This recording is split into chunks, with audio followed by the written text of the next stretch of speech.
technically we do this for the light novels, but it has to be said for this as well. Ladies and gentlemen of the congregation.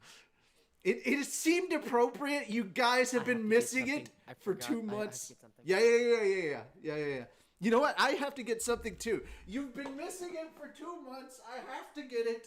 I have to all get this it. time, and you guys just really Listen. It has been 2 months. Over 2 months. Over 2 months. I finally get to say this. Go for it. Go for it. Go for it, Moon. Praise Arceus! Ladies and gentlemen of the congregation. Yes!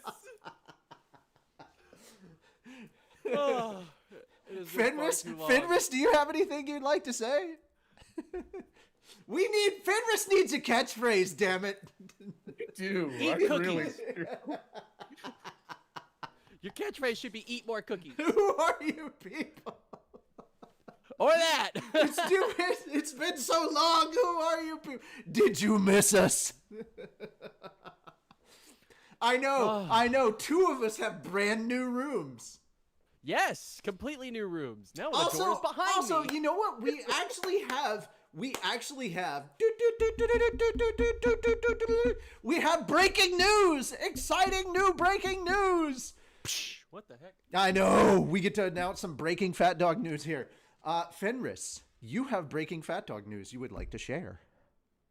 Yes, starting sometime in October, we are still Which is this month? Starting sometime this month. It is October 1st. Oh, I fucking forgot. Also, I have good news that I would like to share. Besides just, hey, by the way, I'm in a new house. I'm no longer homeless. Yay! But yeah, Fenris, please. Tony! Hi, Tony! Hey! We started? Yeah, we started. We're Yes! live. Oh, no shit. Okay. 2 things. Yeah, go for it. Go for it. Questions. Anyway, first thing. Are we allowed? Okay, first off, since you are the head of Fat Dog, are we allowed to share the good news that Fenris will be doing a thing? Okay, cool. Yeah, absolutely. Yeah. Okay, cool. So actually, it's just one thing. Now that I think Okay. about it. What was the site where we're saving all of our videos, the backups? Streamable. Thank you. I'm working with Calvin right now to get everything put together, and I'm like, shit, I can't remember where we keep these. After we get done here, please tell him to contact me once he's done. Oh, I've already. Okay. Thank you. Thank you. Did we save One Piece on Streamable? I can't. Yes, remember. we did. Because it's on Patreon. Yeah. Now if I send Calvin the link, can he just download it? Or... Yes, he can download it. Yeah, he has to sign in. Okay. He has to sign in, so he needs the sign-in stuff. Do you have the sign-in stuff? I mean, I'm in it, so I clearly have it. I don't remember it. You'll have to get with me after, because I'm not going to do that stuff while we're live. No, it's fine. It's fine. Say hi to everybody on YouTube. Hello, everyone on YouTube. We're working on One Piece.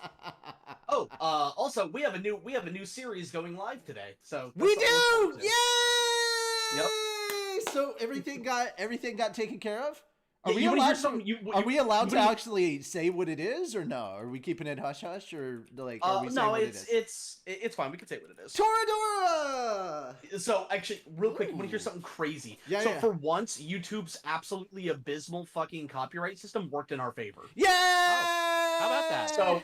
So before the episode got struck down by Kadokawa, it had a copyright strike on it from the Always Sunny in Philadelphia thing, because we were using some of their music, and it's like, you can't monetize the video. Oh. But once the strike was removed, do we ever monetize like our abridged series? If we can, yes. Oh, okay. Good to know. We cannot afford not to. Okay, gotcha. That makes sense. But it's rare. It's like, maybe 1 in 10 that we get to monetize. Right. But all of them were removed. All the copyright stuff that was like, no, you can't monetize the video because X, Y, or Z. It's all gone. Wow. Yay. So we like this. Poggers. So their copyright system is absolutely a goddamn hammer at this point. It's not. It is not a skeleton. Wow, that's amazing. I'm gonna walk around like wide Putin today. All right. Anyway, I got to get back to working with Cal. I'll talk to you guys later. Bye. Later. See ya. Amen, everybody. Amen. Yes. So go ahead and share the fantastic news of what is going on this month with you, Fenris. So sometime this month, I'm still hashing out the details with Royce and Tony. Yeah. But I will be starting a either Tuesday or Saturday stream where I talk nothing but mecha and build Gunpla models With Royce. with Royce. So yeah, we're gonna be adding more content over on the Fat Dog Twitch. Because as you can see, I have quite the backlog to get through. Yeah, so we're gonna be doing model build streams pretty soon. So yeah, that's what's gonna be happening. Yeah. This was an idea that you sent. This was an idea you sent my way, and we started pitching that to Tony, and then it was brought up to the kind of like the Twitch group, I guess, because there's like a group of people that are wanting to start streaming more content, and we were just kind of trying to fit in like the schedule of people that are wanting to try. Basically, we're trying to be like, hey, when do you want to stream? When do you want to stream? So there's a lot more content that's going to be coming out, and it's not all gaming stuff. There's going to be a bunch of different content, whether it's some of us sitting around reviewing and discussing like the upcoming content. And by the way, guys, we are getting Slime 9 out very, very soon. We're working on it. And just so you know, we've added a new writer to season 2. We're fishing around for a third writer for season 2. Guys, I hope you're looking forward to it. Fel and I are very much looking forward to it. Just so you know, what we're looking for is not your traditional type of writer. We've already got narrative. I'm the narrative writer for season 2 of Slime. We need a comedy and lighthearted person to come in, because season 2, like, the anime was already serious and dark, and I've taken it even more serious and dark. Like, Ooh. yeah, it's dark. It's dark and depressing, and we leaned in to the dark and like, if you thought that Rimuru, like, we did all the light and silly stuff in season 1. That's done. We have decided that we are going to break Rimuru in season 2. We are going to destroy this poor fucking slime in season 2. But if we just do that, it's not like, it's gonna be good story, but it's not gonna be good abridged. So we need to balance that out with some lightheartedness and get in the memes and the yucks as well. But it can't all just, it has to be good story, but also kind of be lighthearted. What makes like the Team 4 Stars into Something Witty's good is that they have good narrative and good storytelling, and they bring the feels, but they also bring the humor to kind of balance everything out. And we need the humor to balance things out. So we're kind of trying to bring in the humor and everything as well. So we're trying to add some lightheartedness and humor to it in order to kind of just make it not such a sad. We're not trying to drag the audience down as well, but we've got good story that we're telling. We just need to kind of bring things up a little bit so it's not just depression. But man, we got some good stuff coming, and songs. We have songs. Yay! Yeah. I like songs. And we now have song people, more than one, that can help us get that stuff done in a timely manner, so you're not waiting 2.5 years for the next episode. So just know that these things will get done faster with your continued financial support. So it's now more important than ever that you not only support our Patreon, but you continue to spread the word about our Patreon. And this is why it's important, not just that we get more slime episodes out, but that we get more Shield Hero, more Toradora. The more content we put out there, it all feeds together so that we can get more content. Like, the fact that we got more eyeballs on slime, the fact that our channel has grown in views and subscribers, that's actually helped out. So to all the new people that have shown up, to all of the people that have come back to the channel, all of the new patrons that we've gotten, we have lost patrons, but we've regained patrons.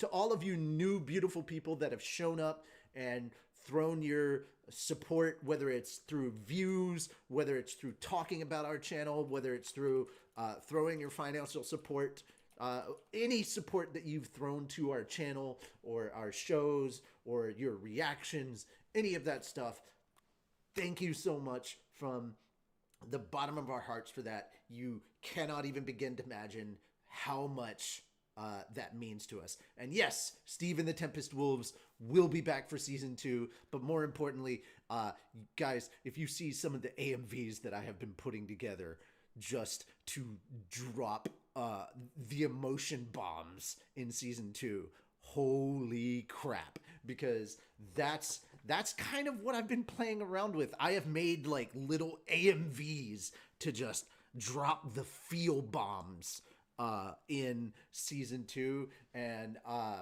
some of the I've been showing them around the office, as it were, to just kind of get opinions around the water cooler, the Tempest cooler, and just to get some opinions. And people have been like, holy shit, is this where you're going? And I've been kind of like, let me give you a little bit of context as to what's happening before this scene and what's going on here. And oh, this is what's going to happen because of this. And they're like, holy shit, how dark are you going? And I'm like, pretty fucking dark. And they're like, this is great. And I'm like, right? And they're like, damn. And I'm like, that's why we need a humor person, because dude, we're going dark. And they're like, I love it. And I'm like, yeah. All right. Yeah, season 2 is going to be dark.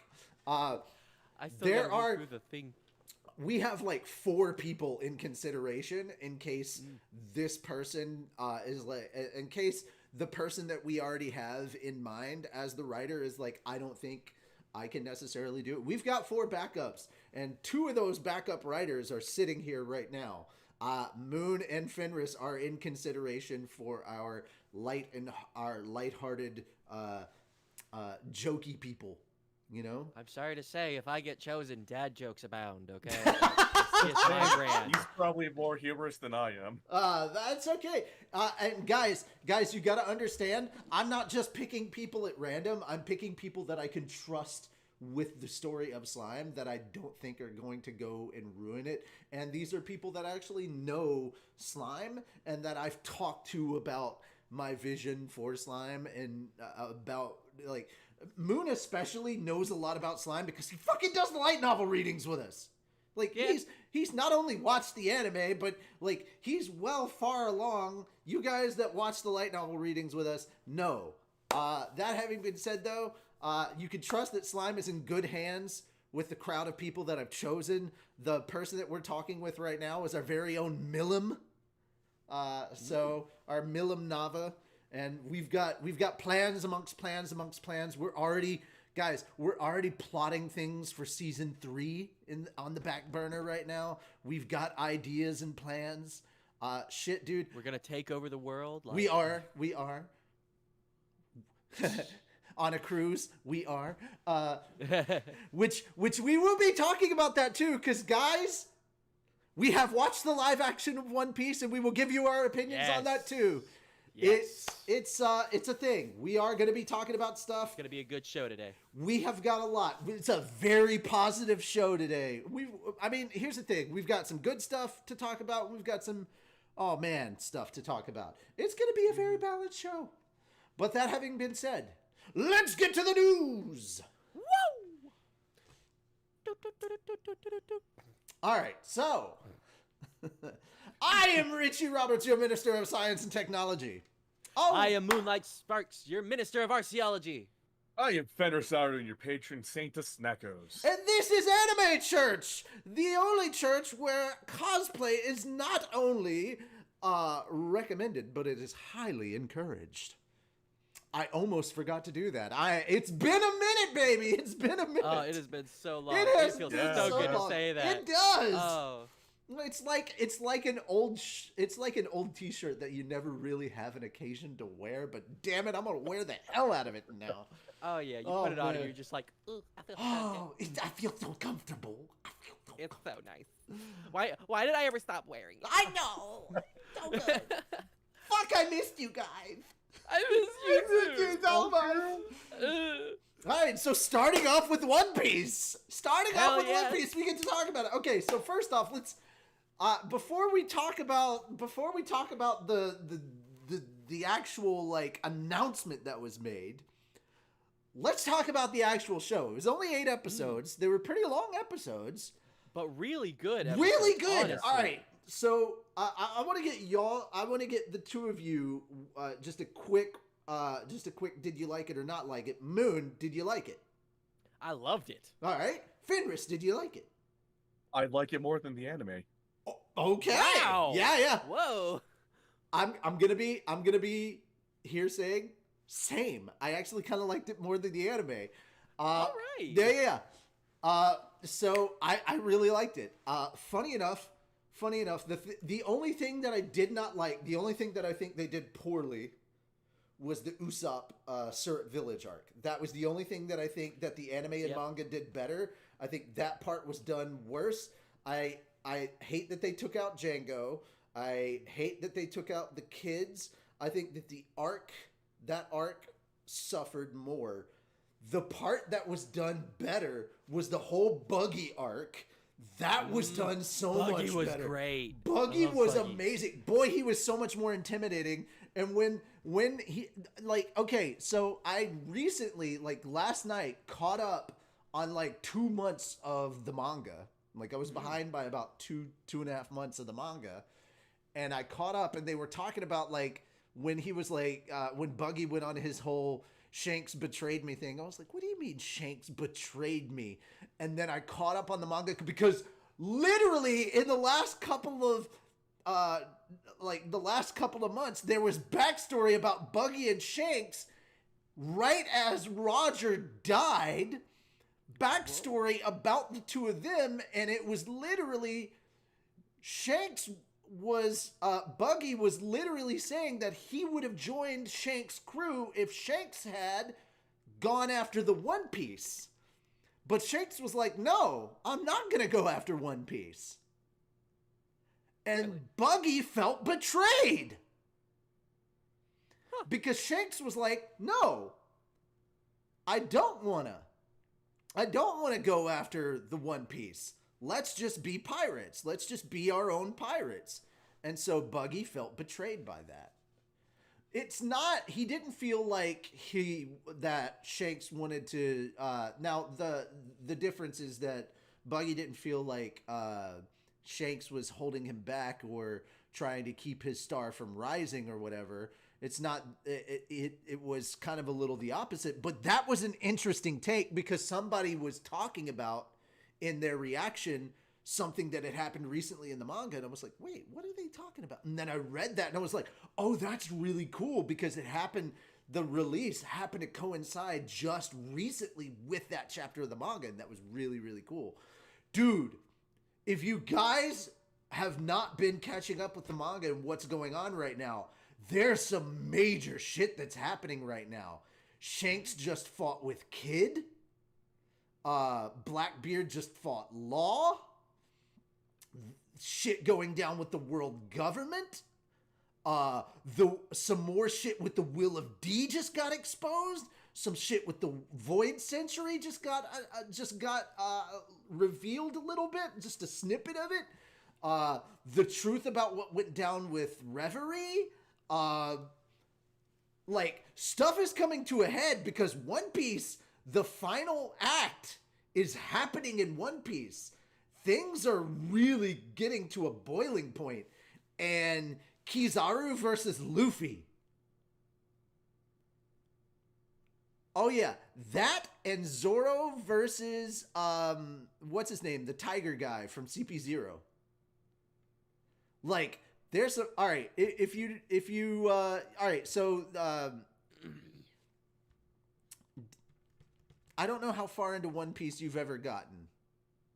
Anime wise, Yeah. Did you get to Enies Lobby? No? Okay. Further back. I think Further maybe back. 120 episodes in on the anime. 120. I'm Okay, so you've probably you less. haven't gotten to Alabasta. Okay. I haven't. Okay. Season 2. All right, so you don't know, do you know what Baroque Works is? Nope. No. Oh. All right. So, I will say, actually, having watched the live action yeah. makes me want to sit down and put the work into the actual anime. Oh series. man, Skipping yeah, the it's filler, but skipping the yeah. filler, yeah, but Baroque Works is actually really, really good. All right, so there's some serious stuff going down. One Piece is actually getting to the end now. There's a whole faction of the Marines right now with Kobe that have broken off from the actual Marines and don't answer to the world government. Really? Yeah, they basically realize that the world government is corrupt, and they're like, "Fuck the Celestial Dragons." Yeah, fuck the Celestial Dragons. Fuck the world government. We're in it to protect the people, and fuck all this noise. And literally, so it's Garp and like Kobe and a bunch of Marines that and Tashigi. Smoker's subordinate, like the girl that looks just like Quina, Zoro's friend from like when they were growing up, his childhood friend, her, and like a bunch of other former Marines. They've broken up. They're like Sword or Saber or something like Sword. Saber is Marvel. Sword.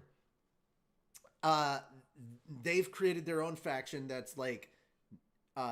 They're not Marines, but they still do kind of like their actual justice, like not this fucking fake justice stuff. So they're their own faction, and they just went to this like pirate island and just did a bunch of stuff. It's cool, dude. I'm like, dude, they're so cool. And now Kobe is like as strong as Garp now. It's insane.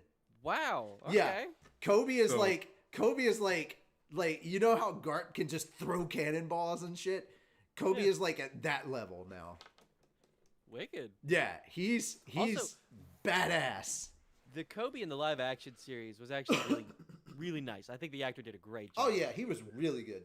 So I'm just trying to say a couple of things without like giving major spoilers. I'm just trying to put you on like, guys, we're at a level of like insanity of where One Piece is right now. It's broken because the last chapter is 1093.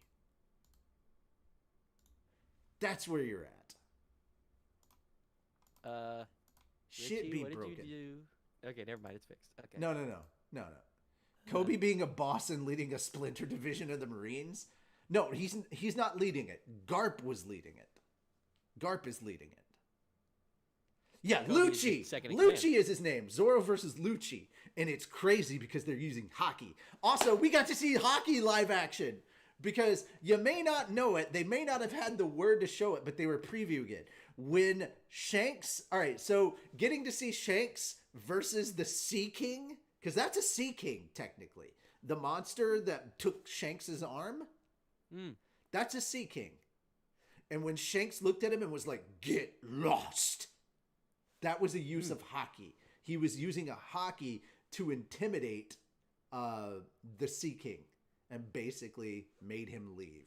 Like that animal was so afraid of Shanks that he left. Now, I didn't know that. That is the first use of hockey because you don't understand. This is how early on Oda's planting the seeds for these abilities. And to be fair, Oda may not have realized that he was gonna create hockey. I don't know, but like Oda makes like these little things, and then he refers back to them later. It's like this is this ability called hockey, Haki. And like as time goes on, you start to like experience it, and it's like Oda is like planting these things, like slowly drip feeding you this thing, and then he goes, yeah, there's this power called Haki, and then he just starts showing it. And if you're a longtime fan of One Piece, you'll notice these small little nuggets to it as well. Like when Shanks shows up for the first time in Luffy's flashback as a kid, one of the songs that's playing in the background is this very well-known song that everybody in the world of One Piece knows called Binks's Brew, right?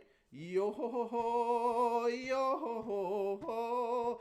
But if you've watched One Piece all the way up to Thriller Bark and you finish Thriller Bark, you cry when you hear that song because you know what it's associated with. You've met Brook, the skeleton. You know his backstory. And then you hear that song and it immediately triggers a memory about Brook and how sad that memory is. And you hear that song and you're like, you motherfuckers, why? Is Brook the skeleton that looks like Danny Sexbang? Who? He's a skeleton with an afro.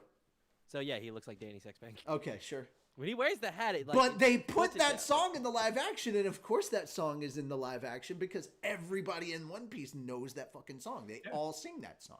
And it's really cool. It's a nice little thing, but at the same time, it's like, God damn it. It's also like when they go to the Marine base, when Kobe and them go to the Marine base in Shelltown, and they see posters for Foxy and Cavendish.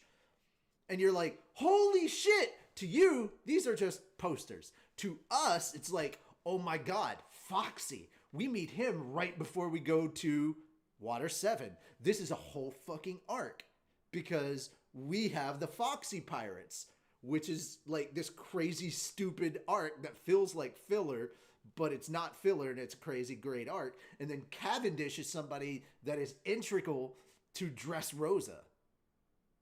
And he's Speaking actually a of famous posters. pirate before Luffy. He's a generation before Luffy gets out there. Yeah, go for it. Speaking of posters, the effect they had in the live action every Yes! time we saw a pirate, and they would interact with it. It was so cool. Also, all right, so I want to go ahead and also point this out.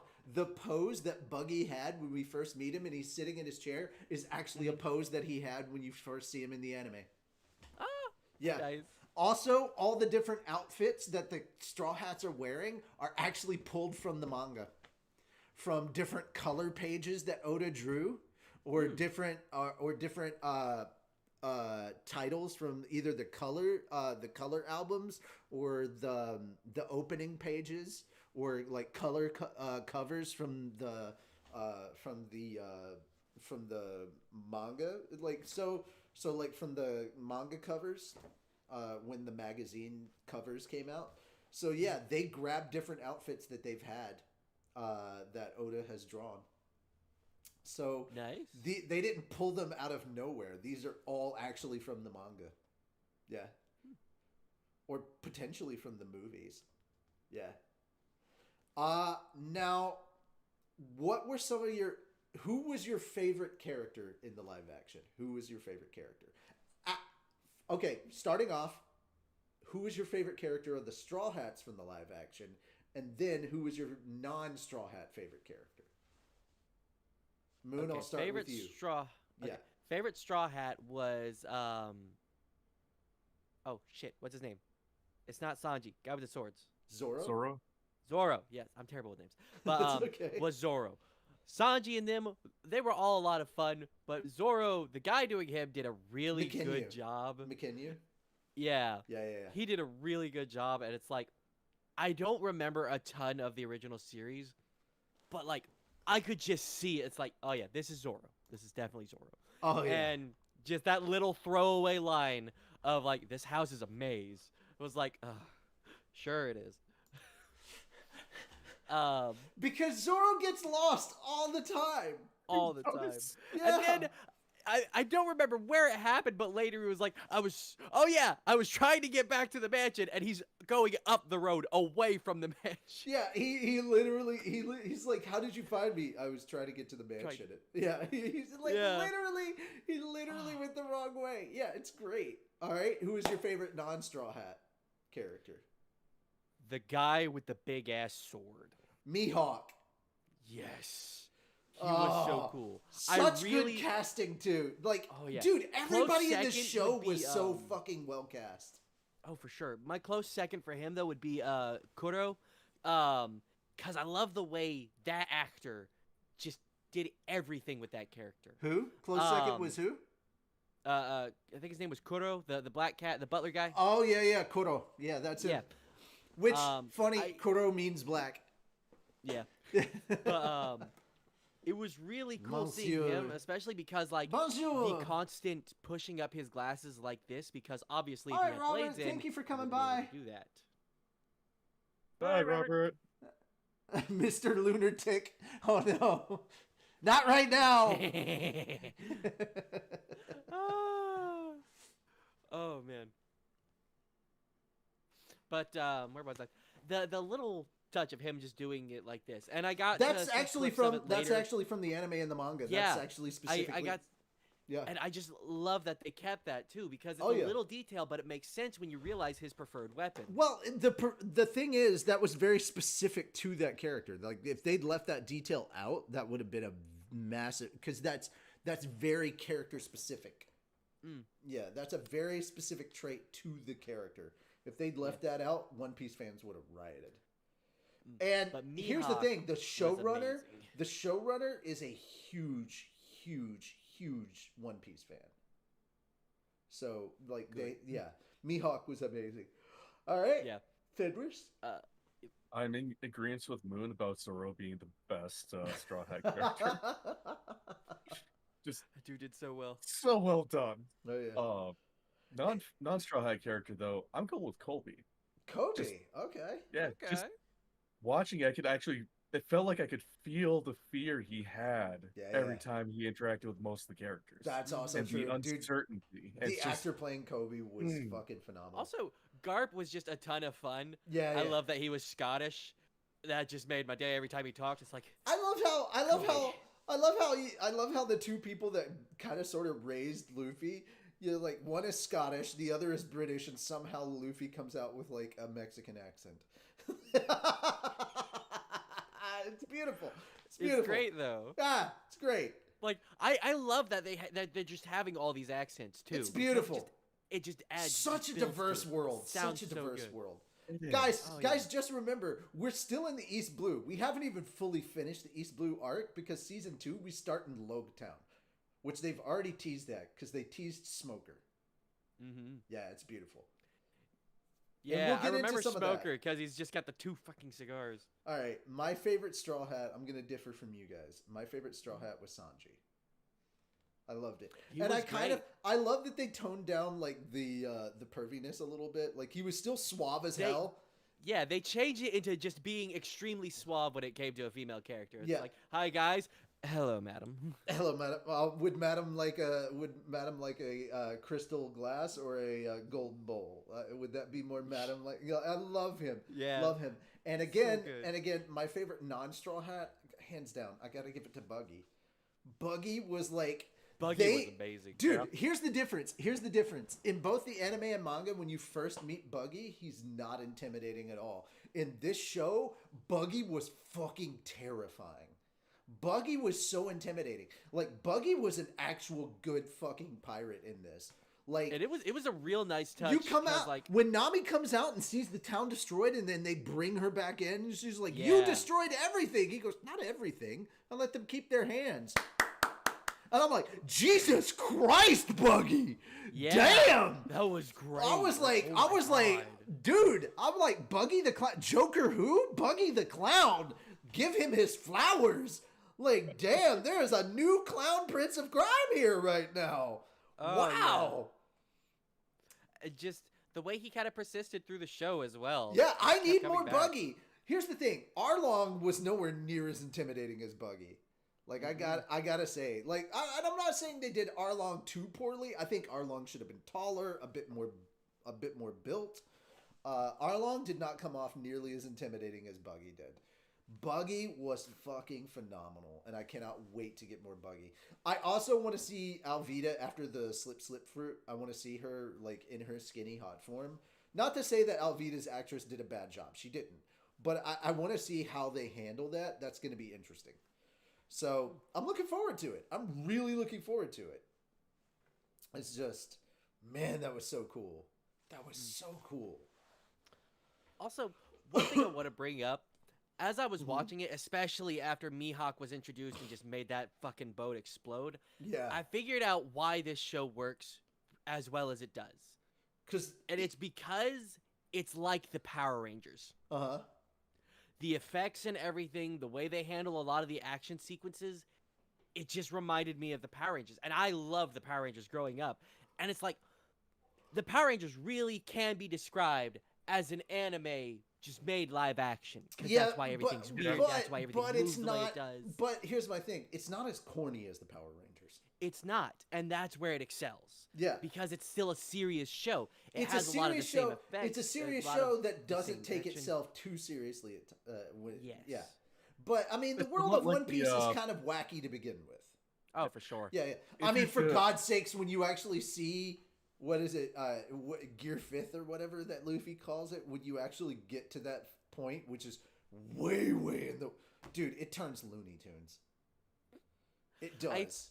I It saw a does. clip of it when Oh, I think God. I was at like a store or something. Yeah. And it's like he's just got a giant ass fucking hand. No, that's like 100 feet behind him. Oh yeah. That's well, not Gear Fifth. No.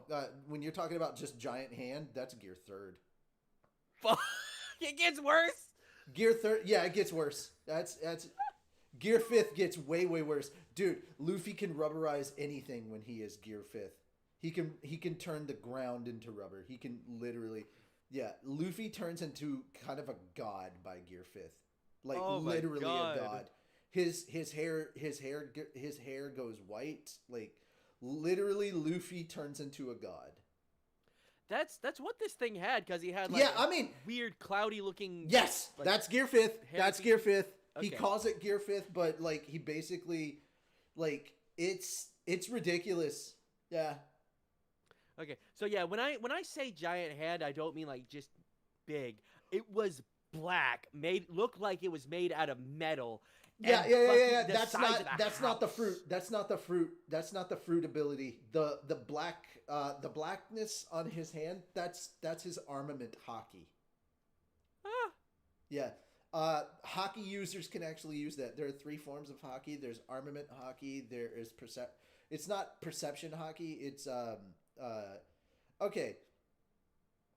There are 3 forms of hockey. There's armament hockey where you can coat yourself in hockey. Sanji can do it. Luffy can do it. Zoro can do it. There is a form of like, I guess, perception that you can use with hockey. Kobe can do it. Usopp can do it. Luffy can do it. I think Zoro and Sanji could possibly do it. And then there's Emperor hockey.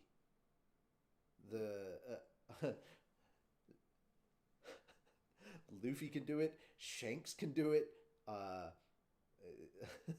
Fucking there's a rare set of people that can do it. Shanks, you've seen it. Shanks did it on that Sea Beast. That's when you see people intimidate like that. Yeah. If you want to see an example of it, look up Luffy versus 50,000. That's literally Luffy using Emperor's Hockey. He literally makes 50,000 fishmen just faint with just the power of hockey intimidation. That's Damn. Emperor's Hockey. Yeah, it's insane. The thing is, Luffy was kind of doing some of it unconsciously at one point, and now he can consciously control it. It's once hockey gets involved, it's like a whole different. Also, with the use of hockey, you can actually like fight devil fruit users more because there are 3 types of devil fruit users. There's Logia, Paramecia, and what's the other kind? Logia is usually the hardest one. Like Smoker is a Logia user, Ace is a Logia user. So, but Logias can actually be fought with hockey. You can actually fight them instead of your hands passing through them. You can actually do damage to them. So, like Logias would be considered invincible unless you're using hockey, and then, yeah. So, anyway. Also, one more thing that I thought was kind of funny. Yeah. There wasn't as much talk about. I wonder if he's a devil fruit, or if he's not a devil fruit. People already know. People already know, dude. All right, so favorite arc of the season, of the live action. What was your favorite arc? Okay, actually, I'm gonna break this into 2: favorite arc and favorite backstory. Moon, favorite arc, and what was your favorite backstory? Oof, that's a really tough one. Because those could be different. I know people have really good backstories, dude. Honestly, like, bro, we haven't so I even watched a whole video of how like it was messed up and how they kind of tarnished Usopp's character with it. Yeah. But I really enjoyed the Syrup Village arc, even though I know they kind of messed it up a bit. But I loved it because they did a really good job with that slasher feel. As soon as the pirates were revealed and everything was like, oh my god, we have to run away, I was like, when did this become a horror movie? So I had a lot of fun with that arc. I'd probably say that one was my favorite. Okay. And for favorite backstory, okay, Sanji's.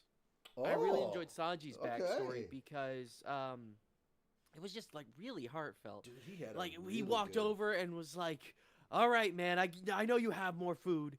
Dumped it out. It was just all the gold and stuff. It's like, yeah. Honestly, those were pretty. That one was really, really true to the source material. All right, Fenris. And guys, in the comments, you can write these down too if you want. I'm curious to hear yours. Yeah. We'll read them. Yeah. The Orangetown arc. Oh, the Arlong arc. Yeah. Yeah, that was a really good one too. Oh my god. Here's the thing. All right, so the Arlong arc is where I really got invested in One Piece in the anime. So I was like, especially when we got to the part that really got me hooked was when the stabbing where Nami stabs her arm for the Arlong tattoo. That was where I got invested in the anime, because I was like, oh shit, this shit is real. Like, they are fucking So I was waiting on that. I mean, they definitely did change some stuff in that arc from the anime and the manga, but I was like, they have to nail this part. If they don't nail this part, and they nailed that part, and I was like, all right, cool. They nailed that part. They even had the pose. They even had the characters standing in their pose when Luffy's walking up, and I'm like, all right, they did it. They did it. So I could definitely see why you chose that arc. Yeah. And I'm not gonna lie, it almost kind of brought me to tears when he put the hat on Nami's head. I was right? Like, oh, it was so good, so iconic. They got it, man. They nailed it. Yeah. The beats they needed to hit, they hit. Yeah. Oh, sorry. Go on, man. I can't choose a backstory. You can't? Can't? No, they were all really damn good. Pick one. Gun to your head. You have to pick one.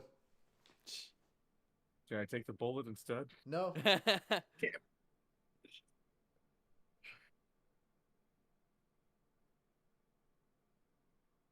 just... Eeny, meeny, miny, pick one.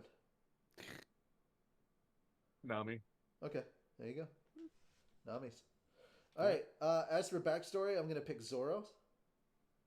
Zoro's is still the most iconic to me, and I think they really did that justice.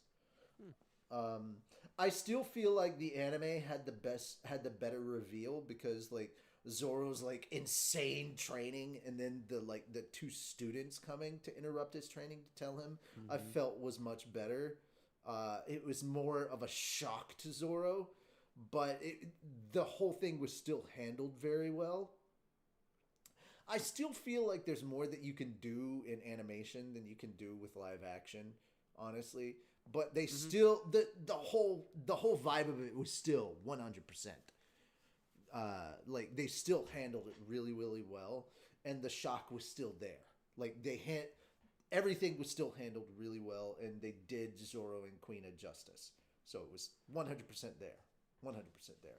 As for best arc, oh man, I'm gonna have to say best arc was probably the Baratier arc for me. I really enjoy that because you have so much going on in that arc. You have the introduction of Sanji. You have the Mihawk versus Zoro fight. You have the aftermath of that. We literally, I know neither of you are going to understand this, but we literally have Nami reading Nolan the Liar to Zoro when he's comatose. They're literally setting up Skypiea in that moment. That's season 6 shit right there. That's insane, dude. They're already teasing Skypiea. That's crazy. And on top of that, we've already got set up for Fishman, for Arlong coming in and all that stuff. And then we've got Zeph, and then we've got the backstory of Sanji, and then the goodbye that we have between Sanji and Zeph, and of course, the best line in the whole show: "Are you going to use that to sterilize the wounds? Hell no, that'd be a waste of really good liquor." God damn it! Not to mention the amazing moment of actually seeing Sanji making all the food. God damn. Oh, that was wonderful to watch. Dude, Taz actually cooked for the entire fucking crew. I don't mean the Straw Hat crew. Everybody on set. That man was cooking for everybody. Legit cooking.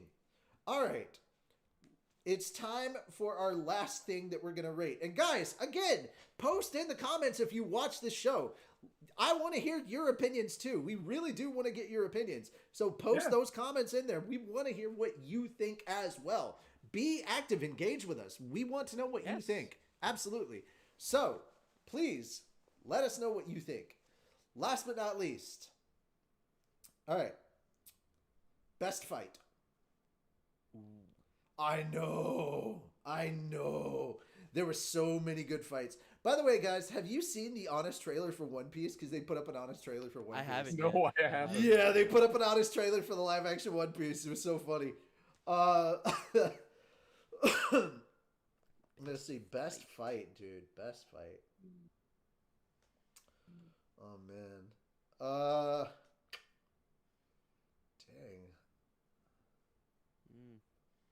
I don't know, man. There's so many fights that took place in this one. Huh.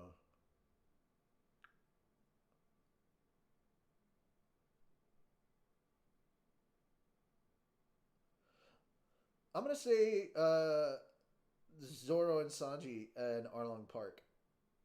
I really like that one. Especially because it has you can already see Zoro and Sanji having their rivalry. I was like, I saved your ass. No, I saved your ass. You know, that whole thing. Yeah. I love it already because you can already see the two of them bickering. It's beautiful. All right, Moon, you're up. I think I'm probably gonna go Zoro and Mihawk. Oh, yeah, that's really good. It just like knocked Zoro down a peg. He lost 2 of his swords, so that was like, wow. And just the fact that Mihawk did all of that with a fucking dagger. Yeah, I don't hunt rabbits with a cannon. It was like, well then. And just, it was so well choreographed. Oh, it was such a fun fight. By the way, if you have not seen the actual breakdown of New Rockstar's breakdown of the One Piece live action, that's pretty good too. If when you get to like the beginning where Gold Roger's being executed, you can actually see the coffin ship that Mihawk actually sails in the actual harbor. Yeah, from the anime, you can actually see his ship sitting in the harbor for that. You can obviously you can clearly see young Mihawk there. You can see young Shanks. In the crowd is a young Buggy hidden in there as well. And they're already guessing because this is a thing. There's a character in there that in the anime that is based on Frankenfurter from Rocky Horror Picture Show. Really? Not in the live action. This is in the anime. They are one of the. They can change their gender at will, thanks to their devil fruit. So they can go from male to female. They have the hormone fruit, so they can change hormones of other people, and they can change their own hormones and stuff. So they look like Frankenfurter, and and they I love their hee-haw! But yeah, and the thing is that they know something about Crocodile, who's one of the 7 warlords of the sea, along with Mihawk, and it is suspected that Crocodile used to be female, and so there's a character in the crowd that looks like Crocodile but is a woman. And they're in the crowd at Gold Roger's execution, and people are suspecting that's Crocodile in there. Nice. Yeah. There's also a rumor that Crocodile is actually Luffy's mother. Also, there is somebody who is in a green hooded cloak that is in the crowd that is Dragon.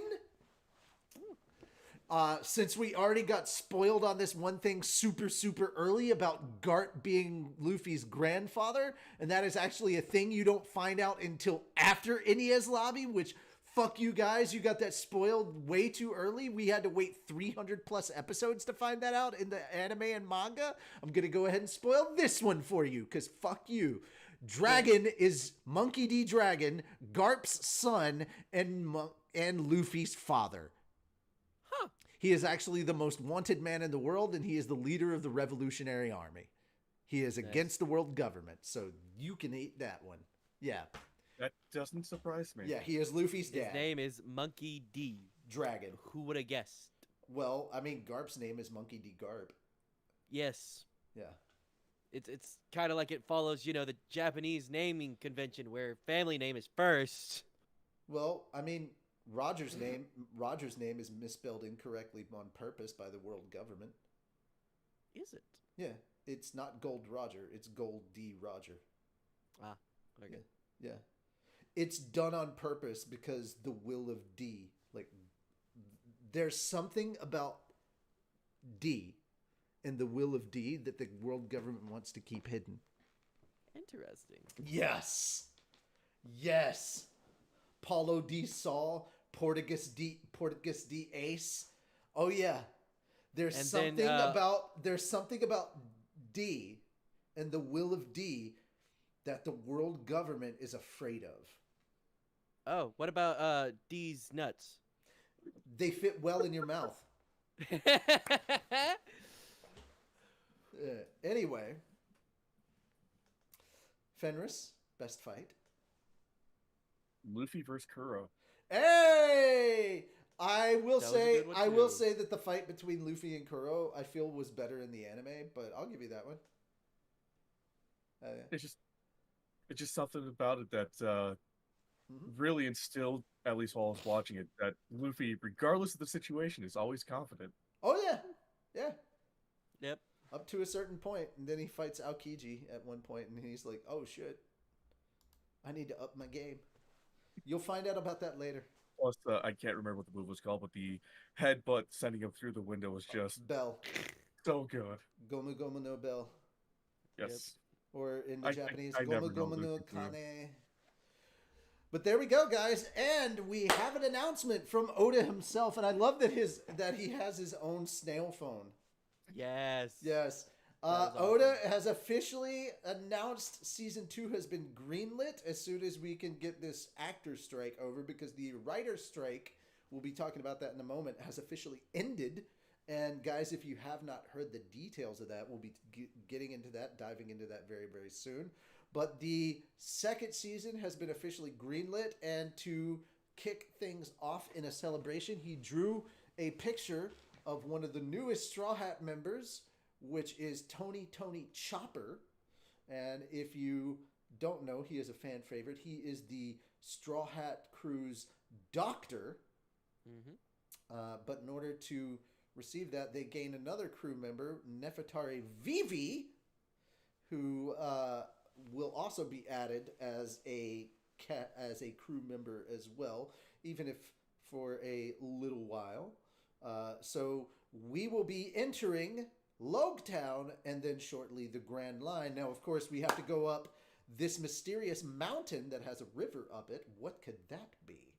Now, if you don't know, we're going to be going and exploring that and then meeting Laboon, who seems like a minor character, but once you get to Thriller Bark, you realize that minor character has major consequences. That's the fun thing about One Piece, guys. You meet these things and you think, oh man, they'll just skip that content. No, they can't skip that content because it has major repercussions 300 episodes later.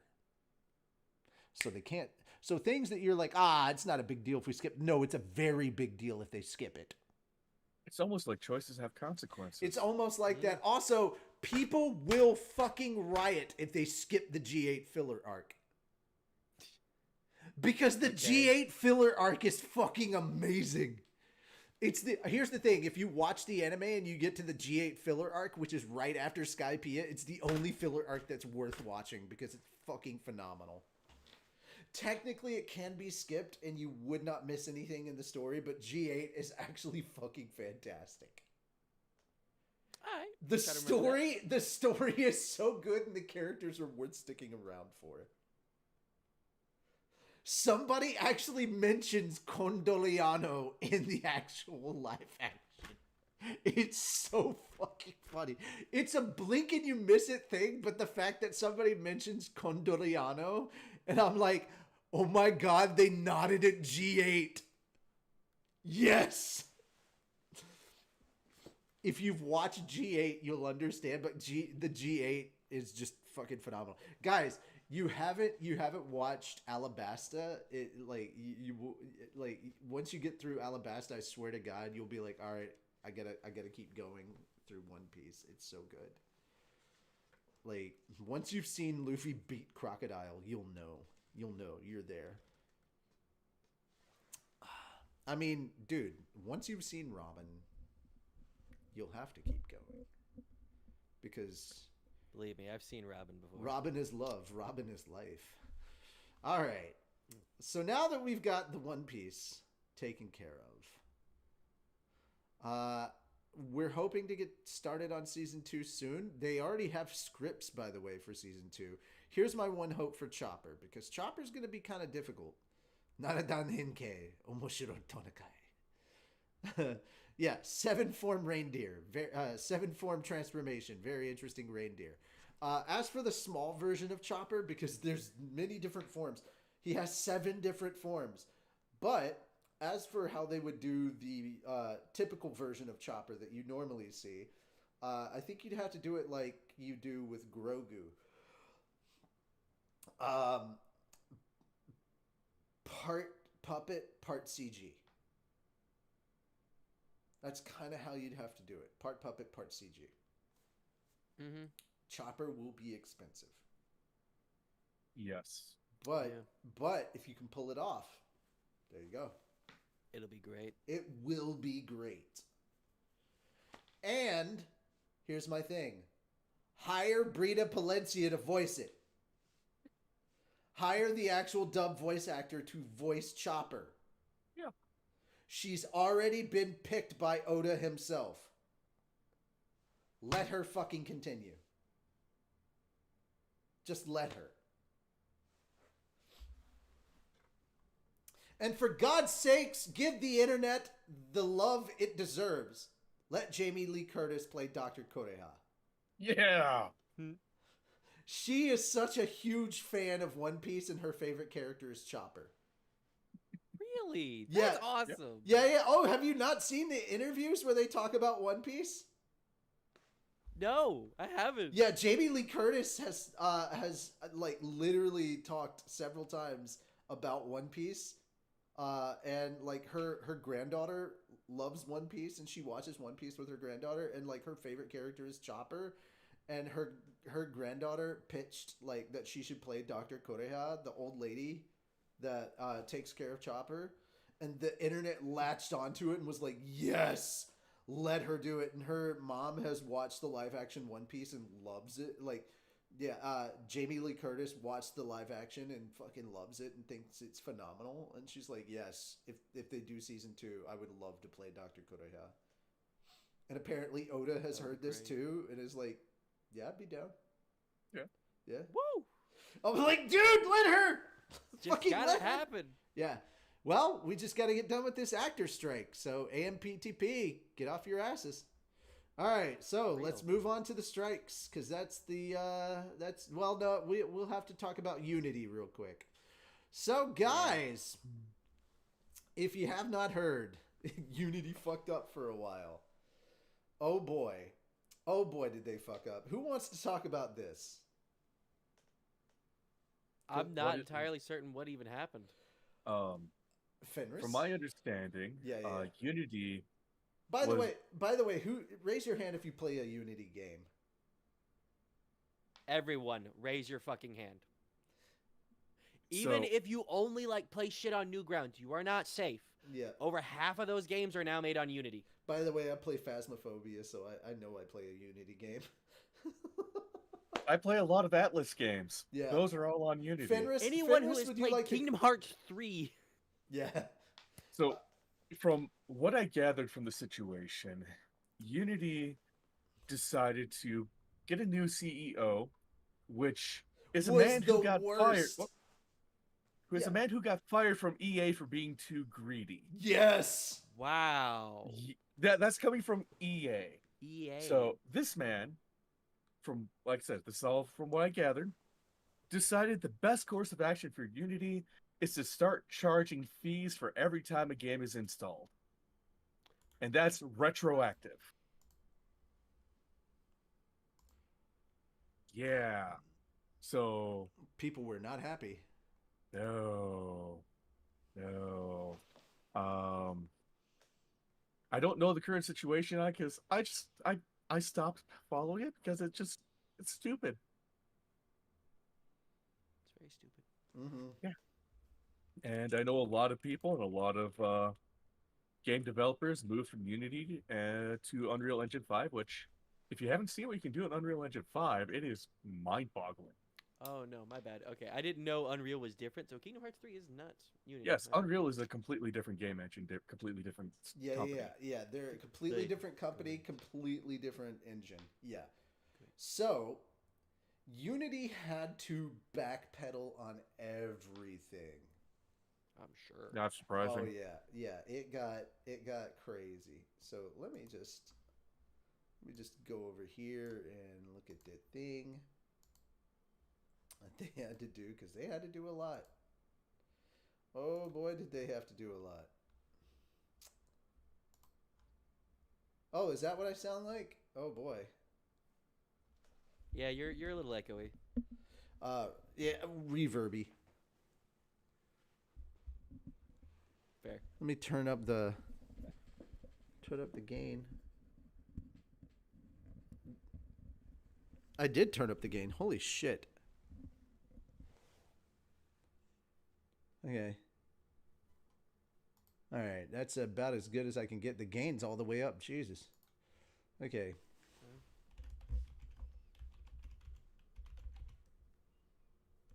I mean, it's not the worst sounding thing in the world. You're fine. It's better than it was about 5 minutes ago. Jeez. Well, I had to move it from one spot to some spot a little bit closer. All right. Let's see. March 10th. No.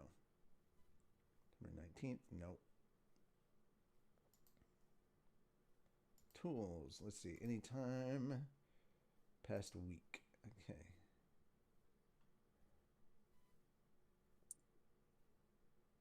Yeah, it literally united the gaming industry, the indie game industry against them.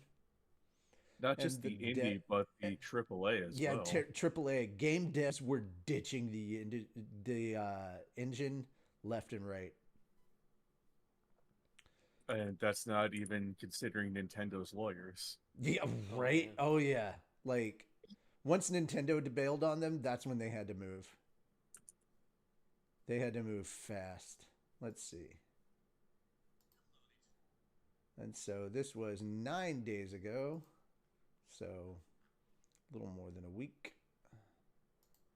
Past month. Statement from alleged Unity employee. Phasmophobia's statement on Unity pricing changes. Wow. Price planning and updates. Okay. Okay, so thresholds.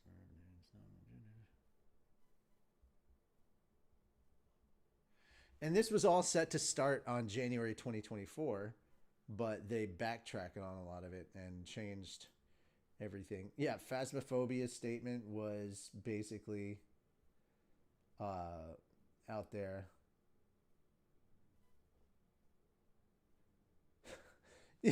And somebody stated, that's a whole lot of words to say. We Unity bad, we don't like. We'll be dropping our pants and bending over, but we won't be happy about it. Wow. Damn.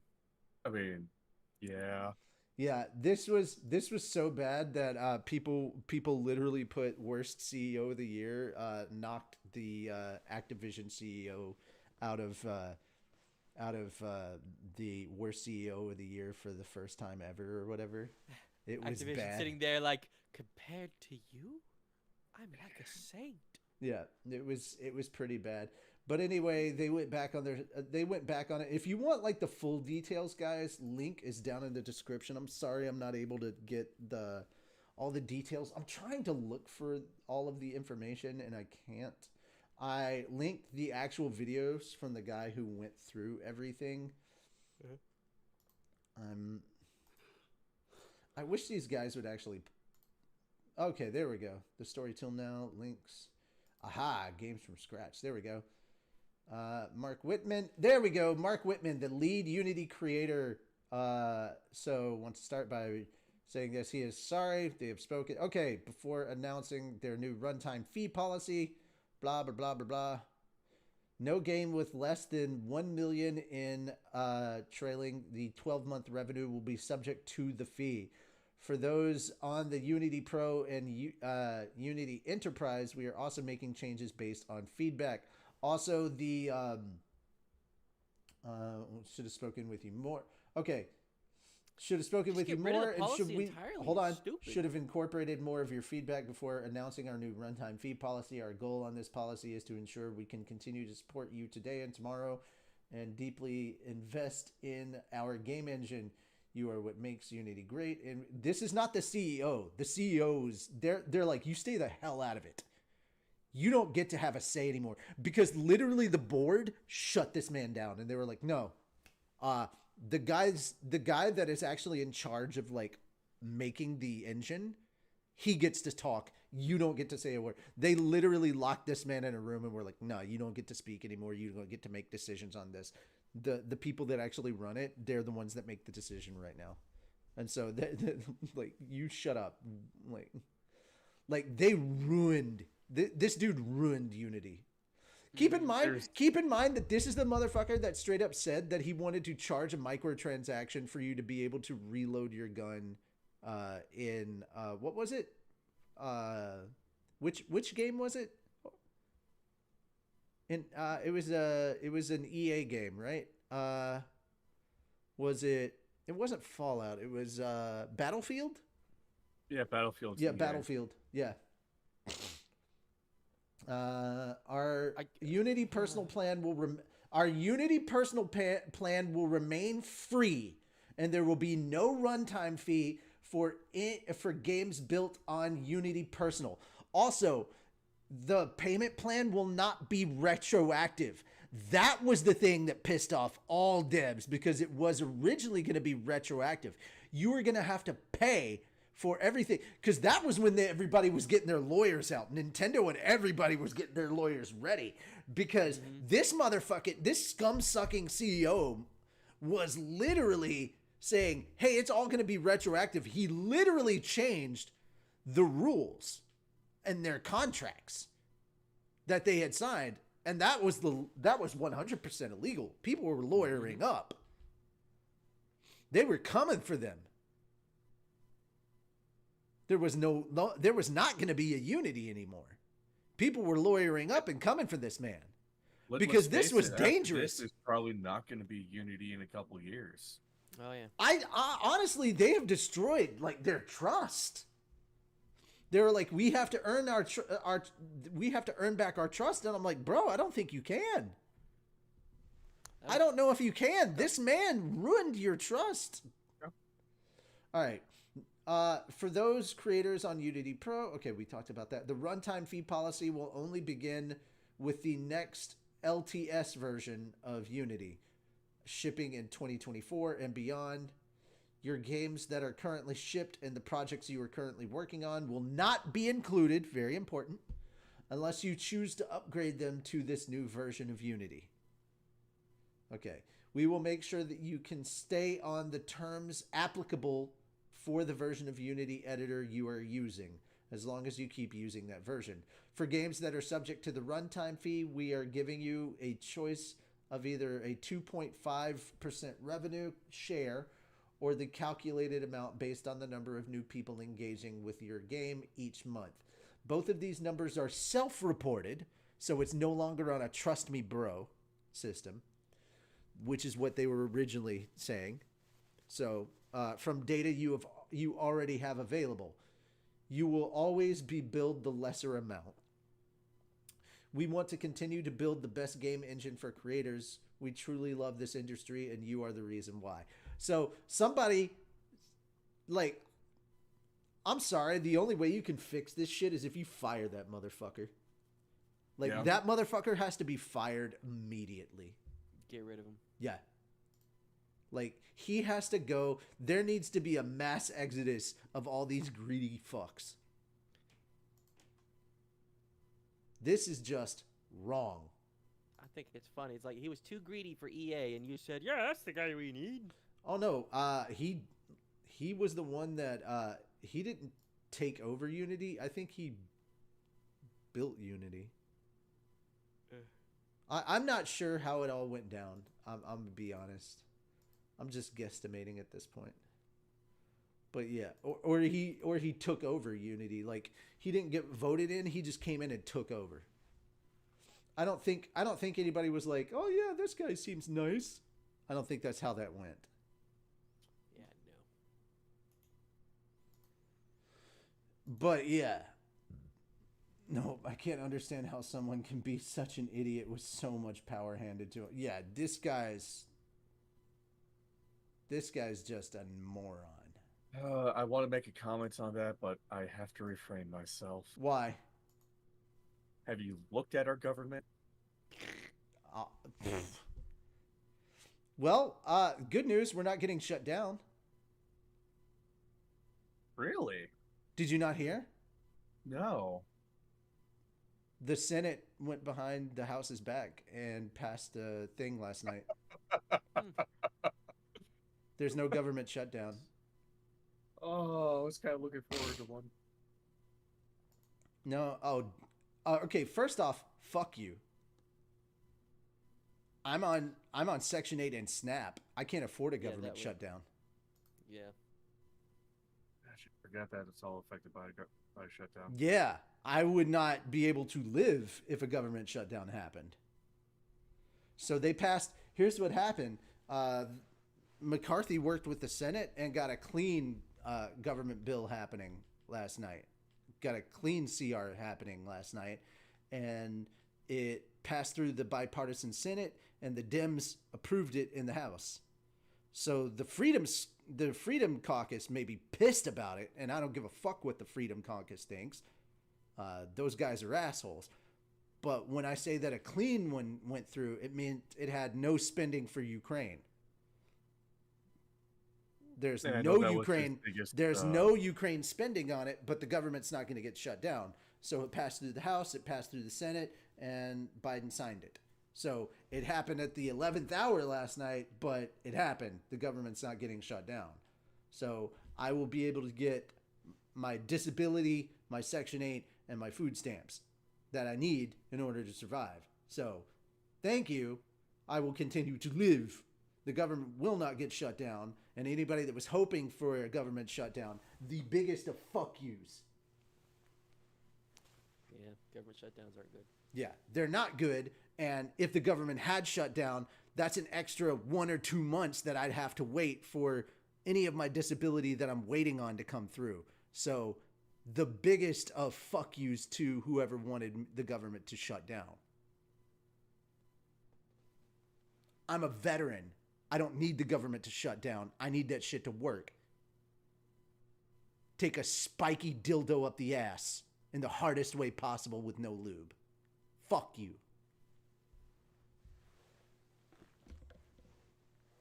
Anyway. It's all fun and games until it affects your life. Mm-hmm. It's not just a couple of national parks closing down.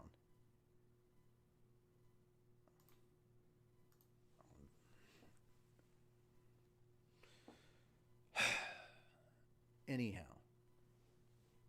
speaking of things getting shut down, let's talk about Hollywood. Woo! Yay! One thing that's not shut down right now, the writers! They're back. They can get back to work. And man, they got a deal. They got a hell of a deal.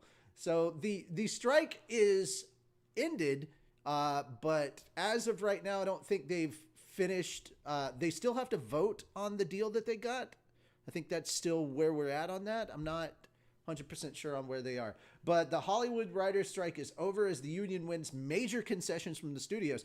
And dude, when you take a look at what these concessions that they got are, the writers actually really came out on top.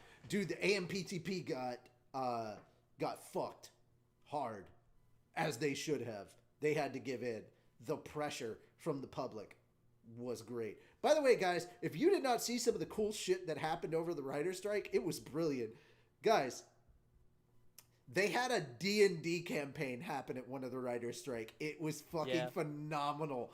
I loved it.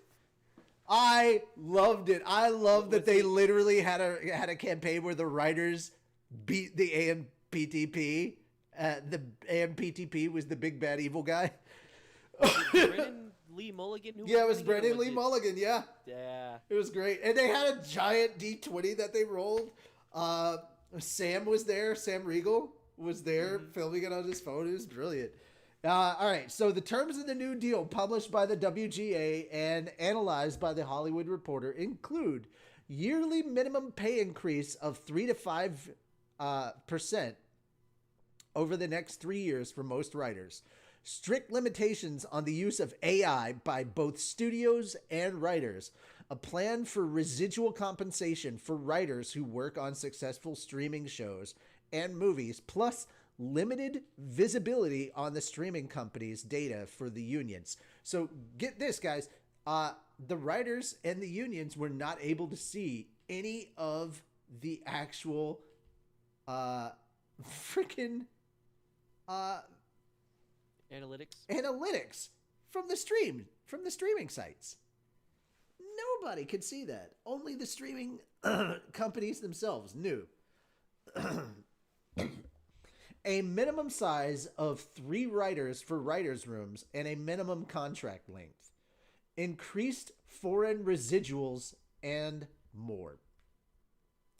So, this is a quote. We can say with great pride that this deal is exceptional, with meaningful gains and protections for writers in every sector of membership. Now, guys, the stuff that they put down for AI isn't just to protect them now. They were seeing what was coming down the pipe later in the years to come with AI. Because where we're at with AI, this is the worst AI is going to be right now. AI is going to continue to get better and better. And the union had to go forward and make moves to protect writers from having jobs taken from them. Because, hey, the greedy suits are going to look at that how AI is in the future and be like, why do we need writers anymore when these robots can write us scripts? And it's like, motherfucker, robots are not going to be able to write a script like a human being can write a script because a machine can't understand the nuances of feeling. You can make algorithms to figure out a good way to make Now, feelings and stuff. here's what a machine can do. It's still gonna be A human being can write a script, and a machine algorithm can come behind and fix the punctuation and grammar. A machine Basic can do editing, that. yeah. Yeah, a machine can help with editing. But you still need a writer because the human part needs to be there. It's not going to be able to come through and write it. Dude, you know Oda actually used ChatGPT, told ChatGPT to write him a manga plot based on some criteria. It did it. He read it and he goes, "This shit is trash," and deleted it. So we've already tested it and we know it doesn't work. But are we really going to... Dude, we've had so much experience with Hollywood trying to do the basic generic stuff. Are we really trusting Hollywood to make decisions on what is good and not on writing? Hollywood, really? The people that gave us Dragon Ball Evolution. I still don't know what you're talking about. The live action Avatar Never The happened. Last Airbender. Never happened. If we let Hollywood let ChatGPT write scripts, this is all we're ever going to get. You want to know why there's so many quote unquote woke movies going around right now? It's not because writers only want to write woke shit. It's because all the suits, and by the way, these suits that are out there aren't super woke people. That's not their agenda. They just see that the trends, the monetary trends, are woke. And so that's what they're doing. They're following where the money says to go. And so that's what you're going to get. If you don't like woke, well, too bad. That's where that's where the market's telling them to go. They don't care about, you think it's an agenda? Nah. It's capitalism, baby. That's what it is. That's all it is, man. They don't give a shit about politics or any of this other crap. They're just following the sweet, sweet smell of green. And I don't mean weed. I mean the kind you put in your billfold. They're following their bank account. That's all they give a fuck about. What makes them money? And they don't give a shit if it bombs. They already made the money they need. That's it. That's all they care about. So, that's why we got to protect our writers. So we can actually have good written shit. Or we'll end up with more craptastic stuff like Dragon Ball Evolution. Yep. Yeah. Now, we got to protect our actors because that's the next thing up on the block. Or we'll end up with more Velma. Oh God, let's not. No. Yeah. That's the last thing. All right, we got to protect our actors. And speaking of which, we've now added more things to what is being added to the strike list from SAG-AFTRA. Video game performer strike vote explained. All right, so they haven't gone on strike with video games. It's just been authorized. So on October 21st, 2016, video game performers went on strike against 11 video game companies, including Activision, Disney, Electronic Arts, Insomniac Games, Take-Two Interactive, and WB Games. Video game performers who were part of the Screen Actors or SAG-AFTRA, basically, stopped working for nearly a year from October 2016 to November 2017, the longest strike in SAG-AFTRA's history. Roughly 340 days, video game performers after 340 days, Video game performers reached an agreement with the group of video game companies addressing concerns over pay, transparency, and vocal stress. The 3-year agreement was expected to expire in 2020, but the contract was extended twice to 2022 and 2023. After 6 years, SAG-AFTRA members and at least 10 video game companies are headed back to the bargaining table once again, and this was on September 26th. And SAG-AFTRA is hoping to start the negotiations with a strike authorization in its hands. SAG-AFTRA said on September 1st, when its national board voted to authorize the strike vote, that video game companies haven't addressed issues about wages keeping up with inflation, nor have they introduced protections against AI use. Which, by the way, if you're a voice actor, AI use is fucking rampant right now. I want to tell you how serious this is. If you go on Twitter, there is a wonderful friend of ours in the voice actor sphere. Let me pull her up. You should follow her on Twitter, by the way.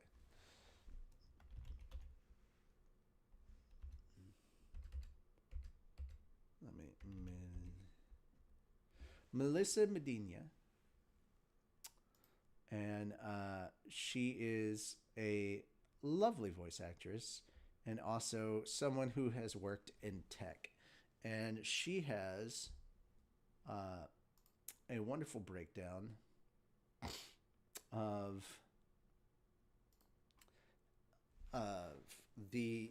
how easy it is for someone to take your voice and use AI with your voice, and break down the difference between smart AI, dumb AI, and basically to understand certain things, coded words within auditions and things like that. It's very helpful information. Highly suggest you understand what you're getting yourself into, especially when SAG-AFTRA strike is going on, with some of these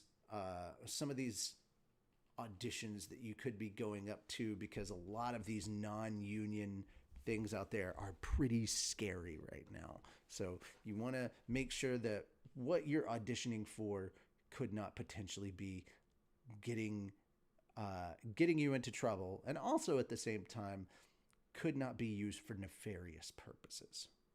So highly encourage you to check out her stuff. And also because you end up learning some things, like 3 seconds of audio is all it takes for your voice to just be stolen and reused to say whatever somebody wants to use an AI to make you say, without your consent, knowledge, or permission.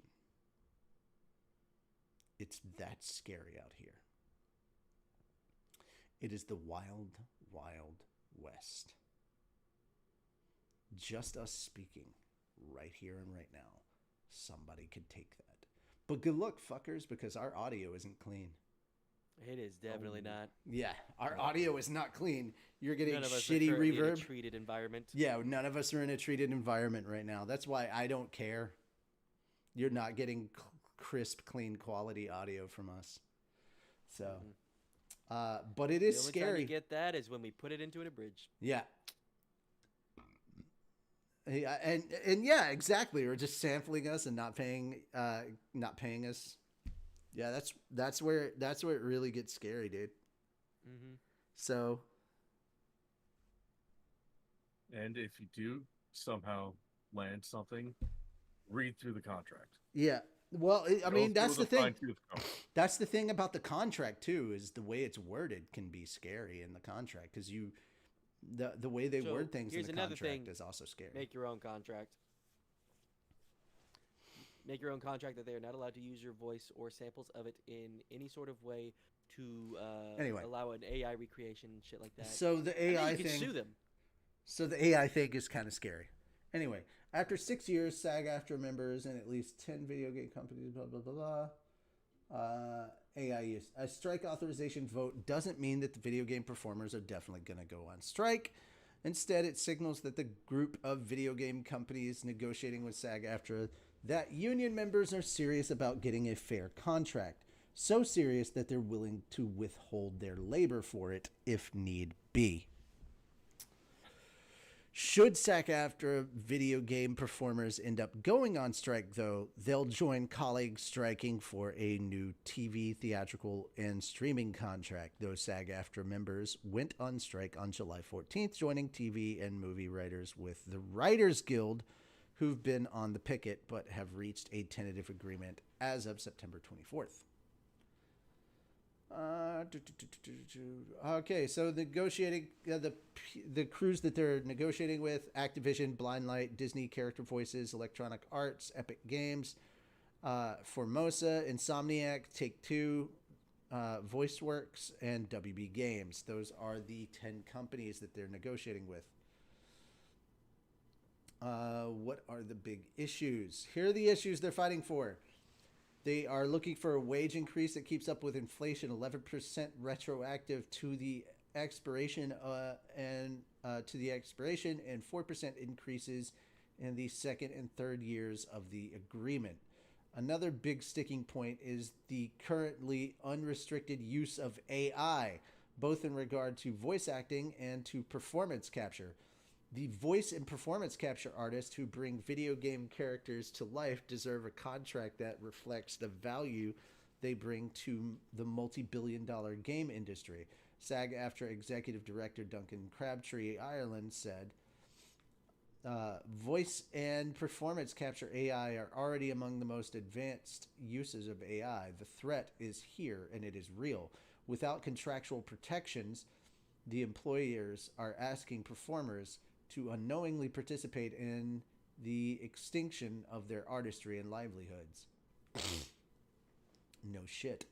SAG-AFTRA is also looking to boost safety measures on set for on-camera and stunt performers, including a mandated 5-minute rest each hour, something off-camera performers are already getting. The union is also calling for medics to be present on set for stunts and other hazardous work. Yeah, no shit. Why is that not a thing already? For real. As well as for contract to include protections against vocal stress and removal of any requirement for actors to perform stunts during self-taped auditions. Yeah, wait. That's a thing, yes. Why was this not a thing already? Audrey Cooling, representing the video game companies, told Polygon that SAG-AFTRA and the companies have reached tentative agreements for more than half of the contract's proposals. We will continue to negotiate in good faith to reach an agreement that reflects the important contributions of SAG-AFTRA representative performance in video games. We have reached tentative agreements in over half the proposals and are optimistic we can find a resolution at the bargaining table. However, SAG-AFTRA said that the companies have failed to address several critical terms for the new contract.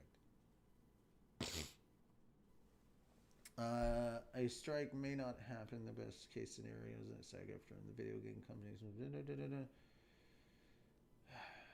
voting deadlines September 25th.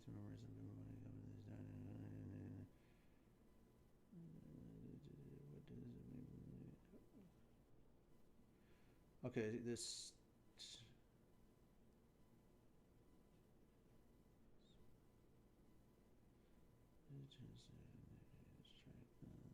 Okay, nothing has happened yet, so we don't know if there's gonna be a strike. This is sad and scary though, because, dude, that's a lot.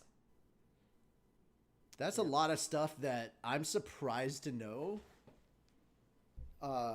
either wasn't already taken care of or is still a thing, and it's like, how is this still a thing? You know? Yeah. What the frick, man? Take better care of your people, for fuck's sake. For real. Like, how do you expect these people to perform if they end up hurting themselves? Yeah, exactly. Like, just basic safety standards, for fuck's sake. All right. Let's move on to some other stuff. Okay, so a judge declares Texas sexual explicitness book rating law unconstitutional. Okay, federal judge Alan D. Albright of Texas declared Texas law HB 900, an act that would require any vendor who wishes Hold to on, sell. my roommates. Okay. Hold on. An act that would require any vendor who wishes to sell books to Texas schools to provide sexual explicitness level ratings unconstitutional in a written opinion filed on September 18th.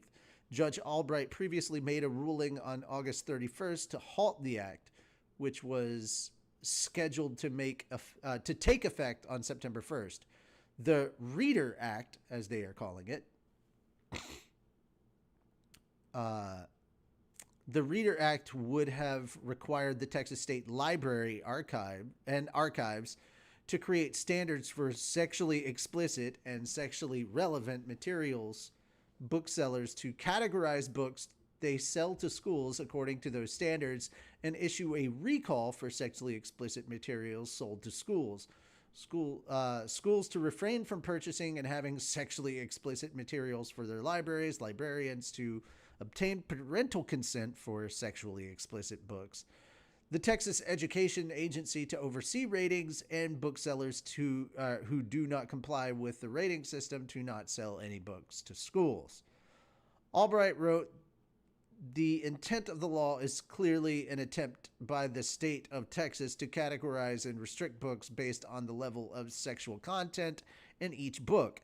As such, the state would determine which books are allowed and accessible in public school libraries. According to him, the issue is whether the state is allowed to delegate the categorization to third parties. He added that Texas chose not to have anyone employed by the state to make the evaluation of sexual content, instead imposing the burden on third parties without guidance. He added that the rating scheme itself has a complicated web of requirements and that the government was confused and unaware of how the law would actually function in practice, even though the hearing was mere days before it would go into effect. He cited that there were approximately 40 instances during a hearing in August 18th where the government did not know how the law would function. The judge concluded that this law violated the free speech clause of the First Amendment due to the vague wording, and because it compelled booksellers to publish book ratings that they might not agree with, according to Albright. Reader misses the mark on obscenity with a web of unconstitutionally vague requirements, and the state, in abdicating the responsibility to protect children, forces private individuals and corporations into compliance with an unconstitutional law that violates the First Amendment. Nothing in the injunction granted here prevents the state from using viable and constitutional means to achieve the state's goals. Retailers and free speech organizations, including the Comic Book Legal Defense Fund, has filed a lawsuit asking the court to block enforcement of the Reader Act. Judge Albright additionally denied a motion to dismiss by the defendant's Texas officials. So basically, it was too vaguely worded, and this sexually explicit shit could have been used for practically anything, and it was just a really arbitrary and stupid law. And yeah, some hoity-toity prudes probably are the ones that put this out there, and they need to shut the hell up and let people be people. Yep. Deal with it. I mean, here's the funny thing. Under this, they could just ban the Bible, which is what a bunch of prudes in Utah learned. Yeah. And they were like, no, you can't ban the Bible. The hell we can't. It's violent and sexually graphic. We can ban the Bible. It's like, you want to ban all this? Read the damn book. Any religious text, really. Yeah, you can ban any religious text, bro. But it's the Bible. Don't care. It falls under the purview of everything you just said. Still a book. Still a book that has worse connotations than everything you're trying to ban. Oh, yeah. Oh, yeah. Oh, man. Fenris, I'm giving you this next one. Oh, you're talking about Sony? Since we talked about the Bible, apparently washing feet is a euphemism for gay sex. Oh. I learned that recently. Interesting. Yeah. But washing my cock is completely straight. Absolutely. So long as you say no homo first. No robo. No robo. Yeah. No robo. No All robo. right. Sony Interactive Entertainment's CEO Jim Ryan to retire in March 2024. Sony Interactive Entertainment announced on Wednesday that President and CEO Jim Ryan will retire in March 2024 after almost 30 years of service in the company. Sony Group Corporation President, Chief Operating Officer, and Chief Financial Officer Hiroki Totoki will assume the role of Chairman of Sony Interactive Entertainment starting in October 2023 to support Ryan in his transition. Totoki will also be appointed SIE interim CEO on April 1st, 2024, while continuing his current role at Sony Group Corporation. We will learn closely with Sony Group Corporation Chairman and CEO Kenichiro Yoshida and SIE's management team to help define PlayStation's future, including the successor of the SIE CEO role. Why are there so many goddamn abbreviations?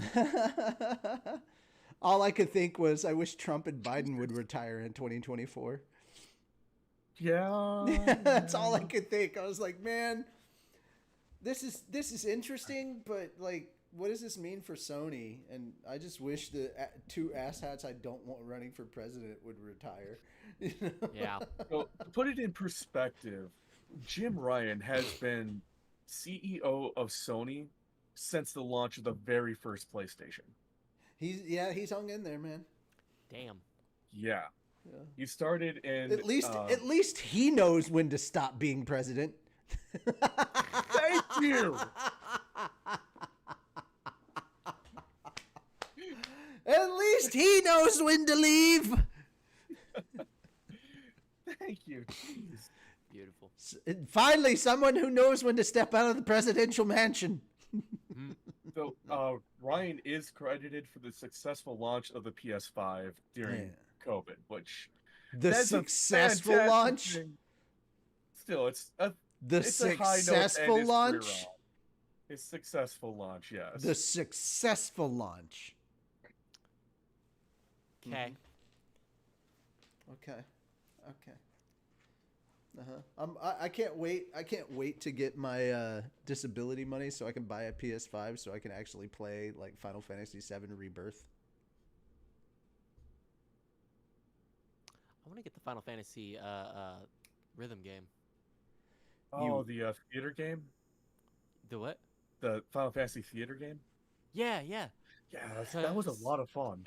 I want to play it. I need to get it, and I'm gonna get like all the fucking DLC for it, especially If you because do like, it, it's got I want to music see from you. Final Fantasy 14, and I'm like, If you get this, I want to see you play it and see how much you enjoy it. I would do that because like I love the music of Final Fantasy. So good. Have you played 7 Remake? Not yet. Yes. I do own a copy of it for the PlayStation 4, but currently my PlayStation 4 is not set up in my house because I just don't have the space for it. So my cousin has it because he's living with a friend who plays Red Dead Redemption all the time, and I was like, just have it with you. I'll take it when we actually move into a different house. Ladies and gentlemen, looking forward to the moment when Moon gets his stream up to play Final Fantasy VII Remake. Yes. I've got to do RE2 first. Speaking of which, now that you're back, I need to download it. Waiting on RE4 Remake from Moon. That's going to be fun. Oh, dude. Don't expect it anytime soon. By the way, guys, I have Also, played how long it separate took me to ways. get through Resident Evil 1. Oh no. RE2 is way better. Oh, Yes. I'm sure, but still, RE1, Way less puzzles. Way less puzzles. It's not the puzzles that was the problem. It was my motivation and my just Oh no. schedule. Oh no. It's not that. RE2, way less clunky. A lot gonna be less nice. clock. No overhead cameras.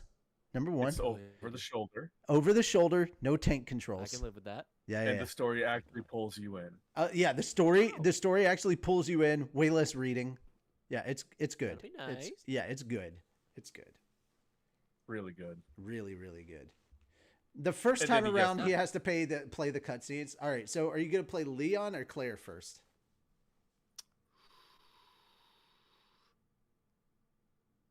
You know you have to play it Leon. 4. You know you have to play it 4 times, right? Yes, A and Yeah. B-side does go faster. Yes, it does. Well, that's good. Yeah. And here's the fun part. Once you've played both stories, it doesn't matter who you choose for your A and B the second time. You can skip all the cutscenes. Yep. Yeah. Cool. So you just go through it. Oh, I like can't that. wait. I can't wait for you to meet Mr. X. X gon' give it to you. He gon' give it to you. Are you're playing it on Steam, right? Yes. Make sure you have a good pair of Headphones. good headset that you're using, Headphones. because Yeah. that will really help. That will enhance your experience indeed. Yeah. Can't wait. Are y'all gonna force me to play it in the dark? No. No, No. you will understand when the time comes. No, we want to see your expression. All right. I have this. Yeah. No, but we, if you're playing in the dark, we won't see your expression clearly. We want to see the terror. We want to see the frustration. Yeah. Anyway, so on to the next story. Okay. K-Manga adds Hajime no Ippo boxing manga in English. It's about fucking time. By the way, did you know that Hajime no Ippo has been running since 1989? I Nope. did not. It's been a long-running series, but it's about time they added this one because it's a really good series. Kodansha's Cool. K-Manga service announced on Tuesday that it has added George Morikawa's Hajime no Ippo boxing manga under the title Hajime no Ippo Fighting Spirit. The first 87 chapters, or 10 volumes, to the manga are available, and new chapters will launch every week. This is the first official English release available in the West for the long-running manga. K-Manga describes the story as, what does it feel like to be strong? That's the question on the mind of Ippo Makinochi, a clumsy high school kid who gets bullied a lot, but when he runs into pro boxer Mamoru Takamura, it isn't long before the dynamite in his fist is unleashed.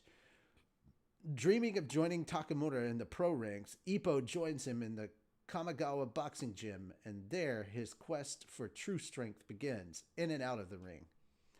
Yeah, I can't lie, dude. This series is really fucking good, and I can't wait to dig into more of it. It's great. I'm super excited for this. All right, Moon, I'm gonna let you talk about this next one. Yay! Yeah. I'm excited for this. Yeah. All right. That time I got reincarnated as a slime. Coleus's Dream animes. Promo video reveals cast. Opening theme November 1st premiere. That's why I wanted you to read it, because I didn't want to pronounce it. Yeah. The official website for anime adaptations of Fuse and Mitzvah's That Time I Got Reincarnated as a Slime, Tensei Shitara Slime Dataken, light novel series unveiled on Wednesday a promotional video for 3-episode That Time I Got Reincarnated as a Slime, Coleus's Dream. Line breaks, please. I'm not reading that. It's just the Japanese name. I'm not doing it. Which reveals that all 3 episodes will begin streaming on November 1st. The video also reveals that the cast and opening theme song Hikari Hanatsu by Takuma Tereshima, who voices Satoru and has previously performed theme songs. The newly announced cast includes Masaya Matsukaze as Aslan, not the lion, different person. Atsushi Tamaru as Souther. This is not fair. Natsumi Hyoka as Zenobia. Nabuhiko Okamoto as Paolo. Takuma Tereshima as Satoru. And I think that's it. The cast also includes everyone else you'd expect. You know, it's just the list of the people who's usually there. Atsushi Nakayama returns as director for the anime at 8-bit.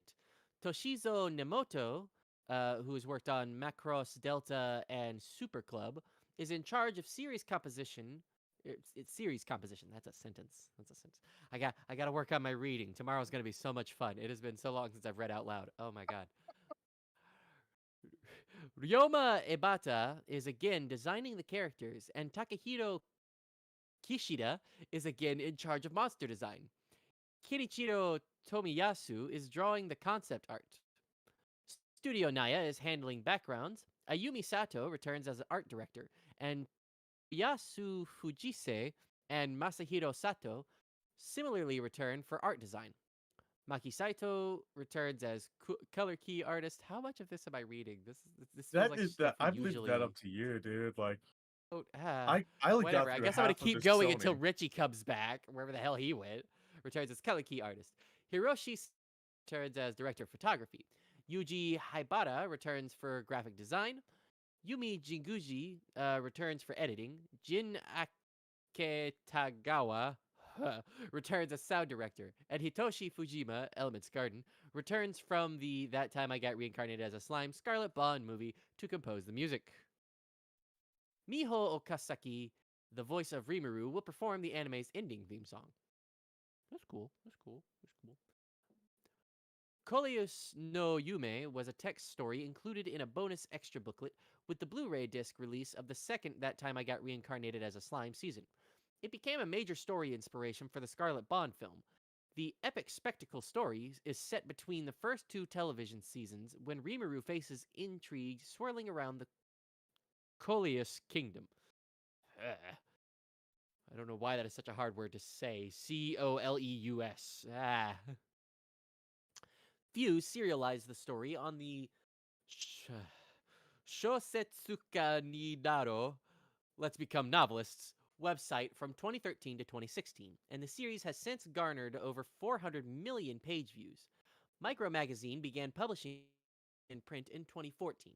The novels entered their final arc in the 18th volume in March 2021. Fuse also previously announced that he is considering writing side stories, spin-offs, after the current series is complete. Fuse is planning to end the series by its 22nd volume. Yen Press publishes the novel series in English. The first television anime of Taiki Kawakami's manga, itself an adaptation of the light novel series, premiered in October 2018. Crunchyroll streamed the anime, and Funimation streamed in English dub. The second television anime season premiered its first quarter of a year in January 2021. The television anime of Shiba's spin-off manga, The Slime Diaries, That Time I Got Reincarnated as a Slime, I'm not reading the Japanese name, then premiered in Tokyo MX in April 2021. After the Slime Diaries ended, the second core of the second season began in July 2021. For 9 straight months of television anime from the franchise that year.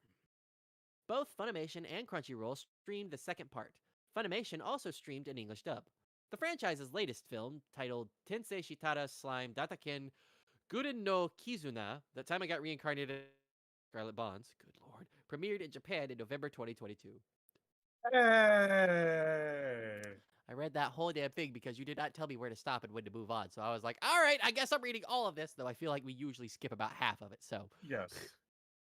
But god damn, dude, you do really well at pronouncing Japanese names.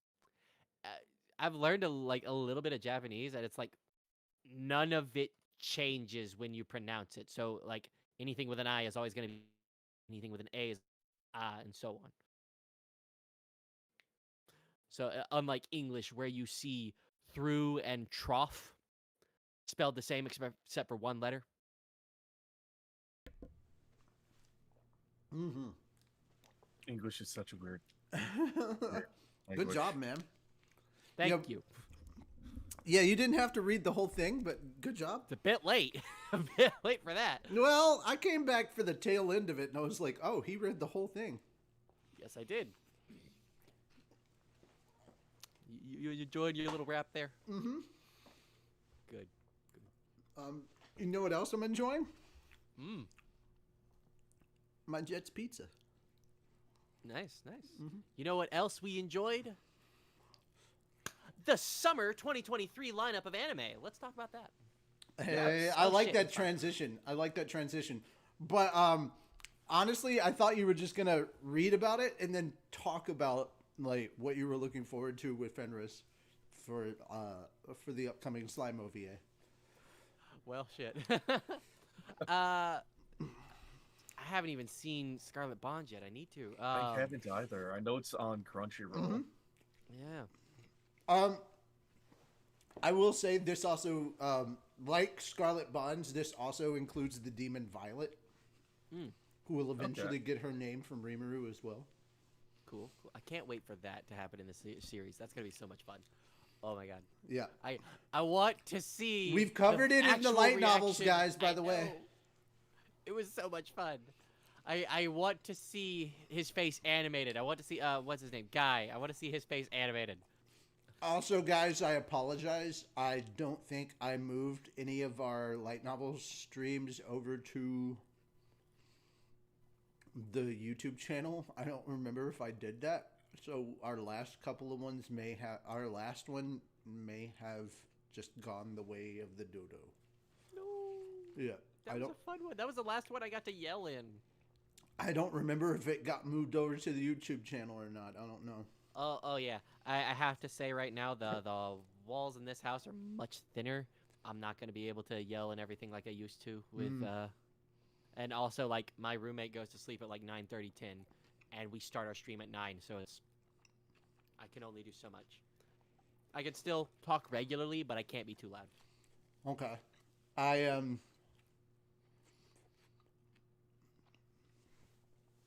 know that I'm getting soundproofing material for this wall. Mm-hmm. I think I'm waiting till next week to find out. What material are you going with? Acoustic foam is what we're looking for. Okay. But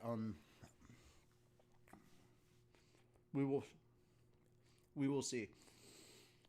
Okay. So Moon, Mm-hmm. since you're one that did the transition, you get to be the one to to lead this one. So, our first lineup of 3, we're going to take this in turns. I'm all We've for got it. Jujutsu Kaisen, Mushoku Tensei, and Zom 100, Bucket List of the Dead. I love that you started off with Jujutsu Kaisen because you have not watched season 2. I have not. I have only seen some of Zom 100, but I have watched. Which is all of funny Mushoku because Tensei it's a new production studio that literally bit off more they can chew with Zom 100. And it's indefinitely postponed because of that. Ah, that's upsetting. Yeah, it was on it's hiatus. So good. It looks so good. It is so good. much fun. It is good. The so last much fun. episode that they did got to the real plot, and that's when it went on indefinite hiatus, and we were like, motherfuckers!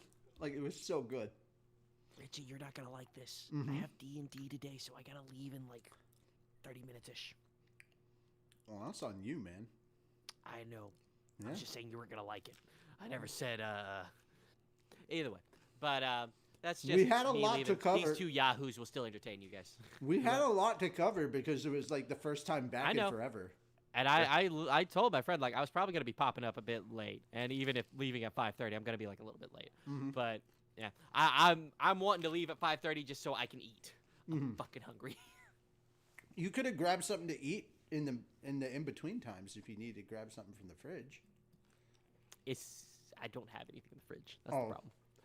I go grocery shopping on Mondays. Oh. I've already eaten through all my food, so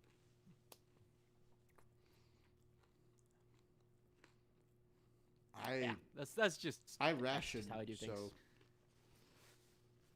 I'm trying to get better at rationing because I'm terrible at it, obviously. Either way, let's go ahead and talk for the anime while we are here. Jujutsu Kaisen Season 2, I have not seen any of it, but I did actually go through and watch Season 1. There are no reactions for that one because I kind of just did it on my own accord. However, I am still uploading the reactions to Konosuba because connection here is great. I don't lose connection at all. Upload-download speed is ass. okay. So I have to deal with that. Guys, Jujutsu Kaisen, Season 2. was kind of amazing in just how it was done, because they did like the first arc and then they took a break for like a couple of weeks and then they came back with the second arc. And so we had the first arc, which was like Gojo's backstory when he was in Jujutsu High, and we got to see like him and his buddy, them doing some stuff and like this cool little story of what all they did. And of course the animation is fire, as you would expect from Studio Mappa. And they go on this mission. They have this one big mission that they're doing. And you could definitely see that Gojo is like this young punk who hasn't really come into his own yet. Right? But like he's still got these powers and he's incredibly strong and he's kind of full of himself. But he hasn't really reached his potential. He's not the Gojo sensei that we know, right? And then we get to the Shibuya arc, which is where we're at now. And I've already told Moon, so you can calm down in the comments. I can feel you, chat. Mm-hmm. But this is very much the season of Gojo. Right? But don't worry. We're getting to Skuna soon. Don't you worry. But right now, it's Gojo Sensei's time to shine. So, Moon. Yes. You very much need to catch up. It is. I'm sure. And the reason he gave me is because he watched all of season 1 dubbed. Mm-hmm. And I know season 2, like some of the dub is already out as well. They're kind of trying to do a simul dub, but I'm just gonna chill, let it all come out, and then I'm gonna binge it. It's just easier for me that way. Okay. Don't do that. Watch it now. It's too good. Don't do that. Fine. I'm sorry. At least just watch it how me... it is. Watch it how it is right now. It's way too good. It's way too goddamn good. At least let me finish getting caught up on one of the other ones. I'm still working on getting caught up on Am I Really the Strongest? Which has been another a fun good one. Am I Really the Strongest is done. I know, but I'm working on finishing it. I'm telling you right now. I'm also telling you right now.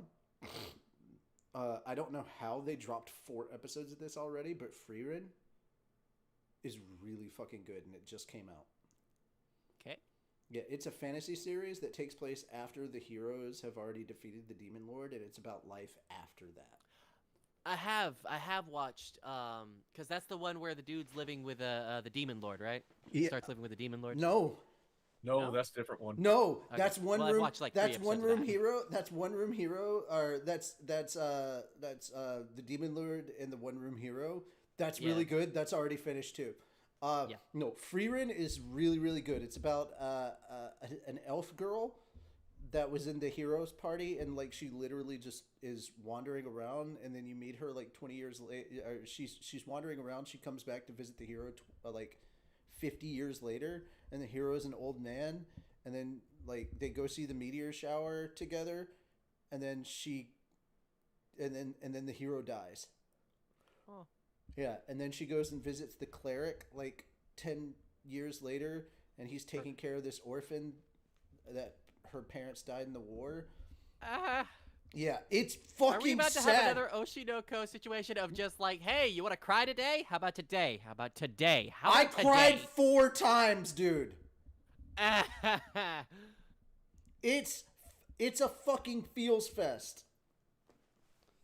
It's such a good show. It's such a good show. They released 4 fucking episodes. And I think this was the first week it was supposed to come out. It's really good. Huh? Next week was supposed to be when the next season starts. Yeah. That's technically part of next season. No. Fall started now. Yeah. Let's start on the 6th. No. Welcome to October, baby. Speaking of which, fall season. End of September. Nice. End of September, beginning of October. I am missing like a week. Mm-hmm. I keep forgetting it's the 1st of October. Yep, welcome. End of September, beginning of October is fall season, technically. Oh, yeah. Fall solstice is September 21st, technically speaking. Anyway. But that happened. All right, Jujutsu Kaisen. I feel like I'm the only one that watched Jujutsu Kaisen right now. You Kinda. are. Yeah, okay. I'll be getting caught up on it soon enough. Mushoku Tensei! Yeah! This is one of the few seasons I actually Peak finished. is back, baby! Peak is back! All right, my boy Rudy got his dick fixed. Uh-huh. Finally. And he's actually getting a wife! He's doing the one thing no other protagonist has done! Oh, no. Say that as a joke. I hate to spoil it for you. He's getting waifu number 1. Yeah. Yeah. You've told me he marries like four of them? 3. Care to guess who number 2 is gonna be? I don't think it's Aries. You're gonna. I'll give you this much. You're gonna meet her in the second half. I haven't met her yet. You're gonna meet her in the second half. Oh. Oh, So I'm nothing happens with that I'm not blonde. telling you. I'm not telling you. Oh, you mean Sarah? No. Yeah. No. Oh. Oh no. Also, here's the other thing. When he could not get it up in that moment with Sylphie, and he immediately bowed down, got on his knees, and bowed down and apologized for embarrassing her. You know that's emotional trauma he had from Sarah. Like, Yeah. not only did Eris give him PTSD, but he got PTSD from Sarah as well. Sarah pops up later several times in the story, and they are able to reconcile with each other. And actually, Sarah feels really, really guilty about everything that went down. They skipped over this in the anime, but she actually goes and talks, like, after everything happens the next morning, she realizes that Rudy is gone, because she goes back to kind of, like, confront and apologize. She goes to confront him, and he's just gone. And she's like, what? So she goes to yell at the whore that he was with, because... And then the girl, like, she's like, usually I don't talk about clients, but she, like, literally explains what happens, and she feels horrible. And she goes to try to find Rudy, and she cannot find Rudy. And so she just breaks down in tears. So Sarah literally knows what happens. Okay. Yeah. So they leave that out of the anime. That's something that happens in the manga. Or not the manga, but in the light novel. Yeah. Hi! I kind of want to try to speed through the damn Yeah, I know. anime live novel. Yeah, guys, we're going to cover this once we get caught up in slime. We're going to be reading Mushoku Tensei. It is a guarantee. We will be reading Mushoku Tensei. So stick around with us. We will be going back and starting from the beginning. So for those of you who stayed with us and were like, man, I miss your Mushoku Tensei light novel readings, don't worry. They are coming back, but this time it's not going to be just me. It's going to be a lot of us. We're going to be going back, and guys, we're going to be catching second half. Guys, I'm telling you, take some calming medication because we're approaching turning point 2. All right, speed through this. Moon, what anime have you watched from? Oh no, summer hold on. So we got Mushoku Tensei. All right, if we're speeding through this, Mushoku Tensei season 2 part 1. Moon. 1 or 5 stars. What do you give it? Oh, absolutely 5 stars. Okay, Fenris. 5. Okay, I also give it 5. Next up, what is the next? Zom 100. Zom 100. Wow, came out of the gate really swinging. Like this concept, Absolutely. like the idea. I like the paint colors for the blood. And the animation was beautiful for the whole thing. At least of what I've seen. 3 episodes. Come on. All right. Out of 5 stars, what are you rating it so far? I'd give it a 4. Okay. It's not How many fair, but it episodes? can't be You saw 3 episodes. How many have you seen, Fenris? I've seen all 9. I've And also the seen live all action. 9. I've also seen all 9. Live action. On Netflix. What? Yeah, What? they have a live action movie on Netflix for it. Of Zom 100? Jesus Christ. All right. I have seen. well- I Tell have if you're seen. being serious I or have making seen a the joke. German. I have seen the German girl. And Yes. So German goat. yeah, you gotta get all the way through the 9 episodes, dude, because this German girl does not care about being naked. Nope. Oh, I like her already. Yeah, she I does usually not. give it 4.5. Yeah, I gotta give it 4.5 as well, because German girl does not mind being naked. Also, you have not seen the smartest thing that the main character's ever done, which is get in a fucking shark suit. Also, that is smart. Also, you have not seen the shark zombie yet. Oh God, that sounds like a sci-fi movie. God. No. When a shark, when a Yeah, you know what I mean. when a zombified shark eats zombies, and then those zombies are inside the shark, and their feet come out of the shark, so the shark is running around with human legs.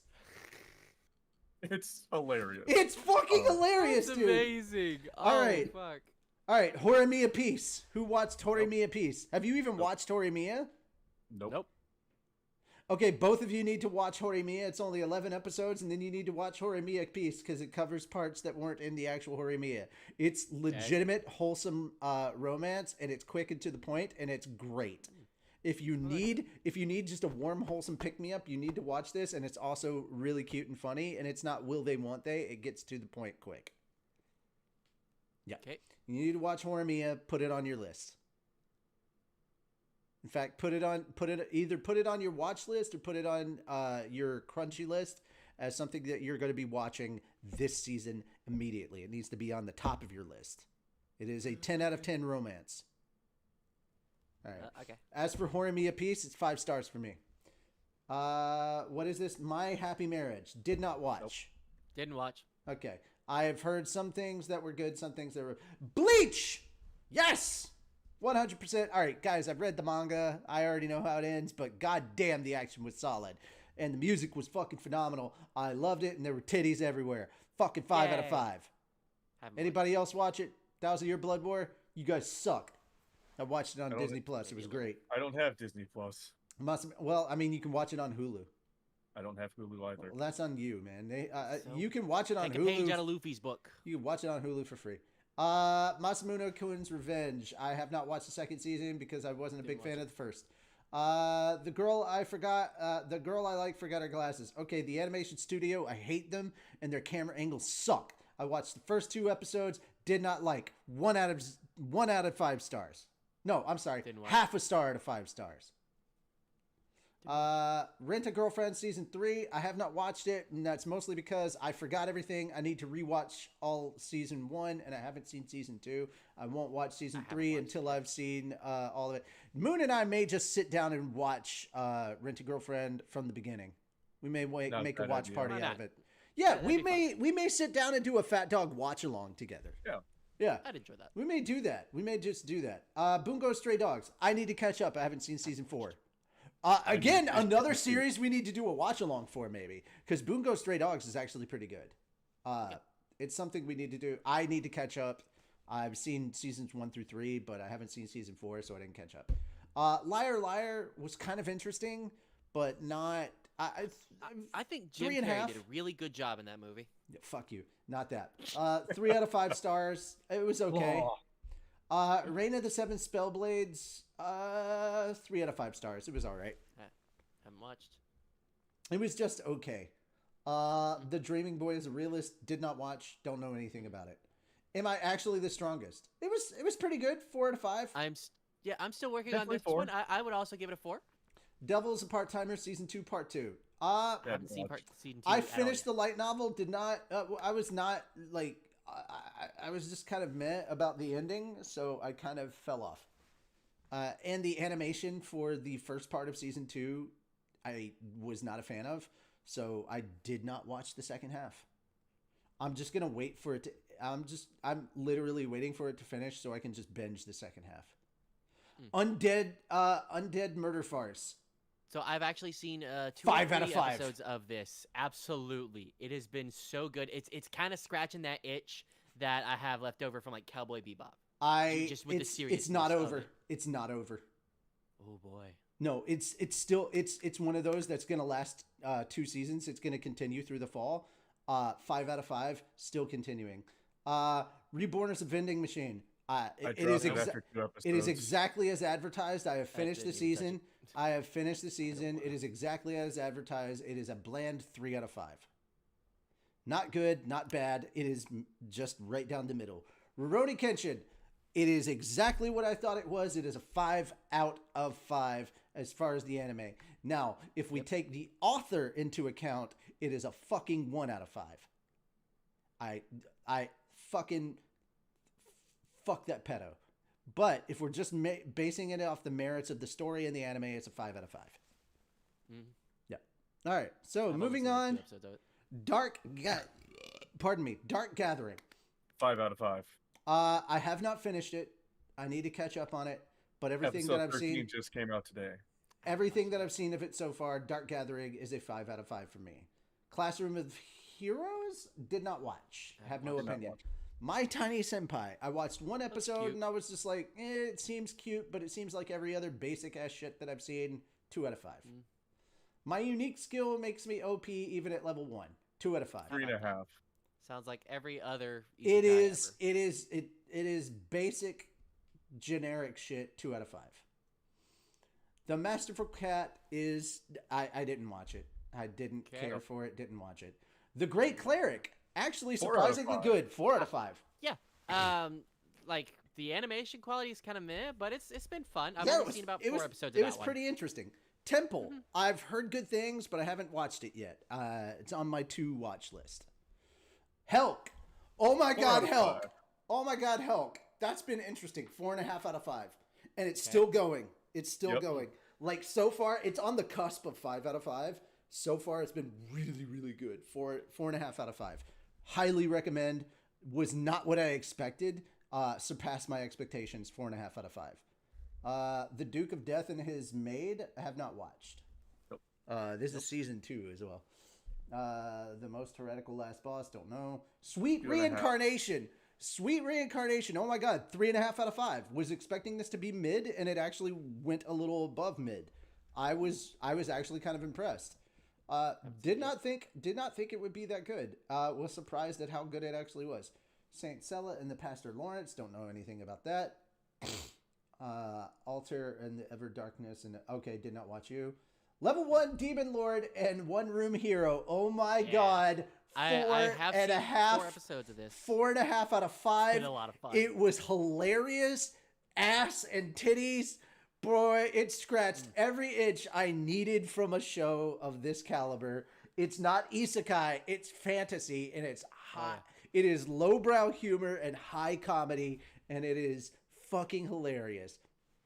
Dude, and the funniest thing is that ghost that's in the closet. Because nobody knows about her except the fucking cleric, and she can literally jump through the screen on past recordings. I love it. Oh my god, it's even hilarious. See her? I don't remember. No, just the cleric. Dude, that makes it even better. Okay, because she's in the background of so many different scenes leading up to that. And you're just like, what the fuck? Is anyone gonna say anything? Sugar Apple Fairy Tale Part 2. Fuck. Okay, Sugar Apple Fairy Tale. 4 out of 5. 4.5 out of 5. I was highly impressed with this series. The Gene of AI. I have not watched it. It's on my to watch list. Ayaka. I dropped it. I gotta be serious. I dropped it. It just wasn't for me. It was a personal issue. For me, it's a 2 out of 5. But I mean, it could be up somebody else's alley. For me, it was just a personal thing. I'm not into Spy Classroom. It could be appealing to some other people, but for me, nah. Fooly Cooley's not my cup of tea. I'm a fan of the original. I don't need any more Fooly Cooley in my life. Whatever. I'm trying to see anything that looks like something that I would care about still on this list. Don't see anything else that I've watched. The One Piece stuff in the Wano arc, since the Wano arc is actually concluding, One Piece has actually been pretty good. Oh my god! Oh my god, Mix Season 2. Yes. 5 out of 5. For a baseball story, for a baseball story that's written, that's supposed to be lighthearted, warm, and cute, the fact that it fucking made me cry towards the end, I can't spoil why it did because you need to watch it for yourself, but goddamn, this hit in the feels toward the end so fucking hard. It is going to break you. And it does it in such a subtle way. Oh my god. It was so good. Yes. Mix may say sorry. Second season, 5 out of 5. Yes, I cannot even explain why. You just need to see it for yourself. 100%. And I'm not saying that because it's a baseball story or anything like that. You'll understand why, and it has... when you watch it, you'll be like, why the fuck is he hyping this up? And then you'll get there and you'll be like, oh my God, I know why. And the funny thing is, it has nothing to do with the baseball. That's not why. It's because at the end of the day, the baseball is a thing that carries it, but it's a family story.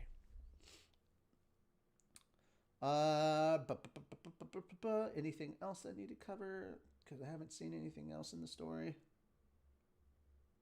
I think that is it for the summer lineup. Okay, Moon.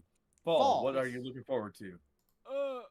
Okay, so yeah, I was already going through Spy Family season 2. I still kind of gotta get caught up on season 1, but that should happen shortly. What else?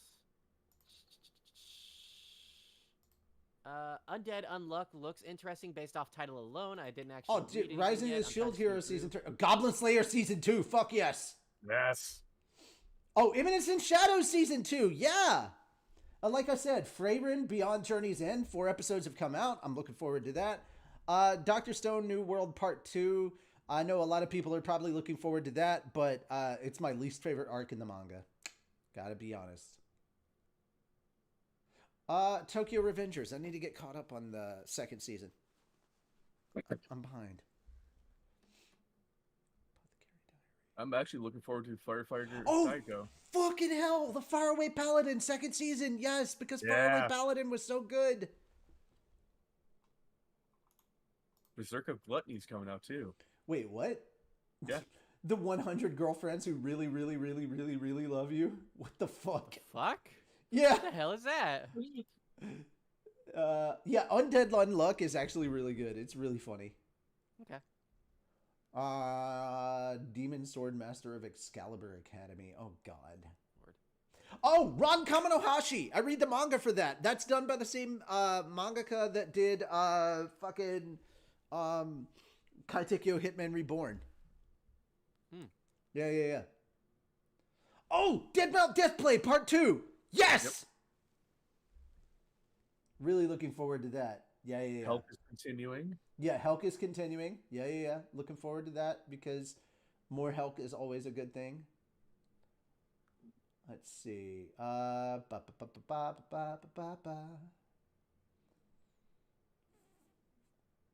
new stuff?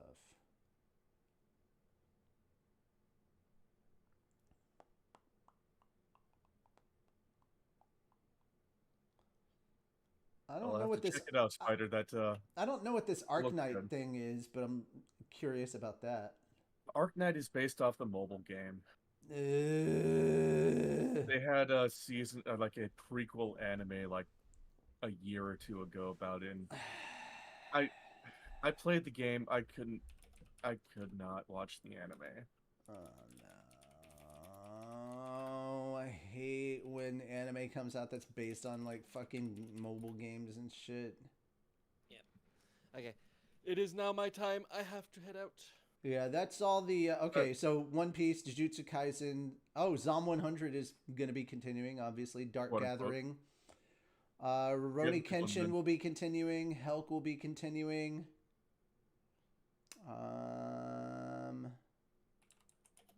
Yeah, that's basically it. I think we're done here, guys. Yeah. So... thank you so much for joining us on this extra long episode. We'll probably be back with a more normal episode of Anime Church next time around, but thank you all for hanging out with us. And we will see you tomorrow for Light Novels. For more slime. But until then, I am Richie Roberts, your Minister of Science and Technology. I am Moonlight Sparks, your Minister of Arceology. Praise Arceus. And I am Fenner Saru, your patron saint of Snackos. And this has been Anime Church, the only church where cosplay is not only allowed, but highly recommended. And we will see you next time. Bye-bye for now. Bye-bye.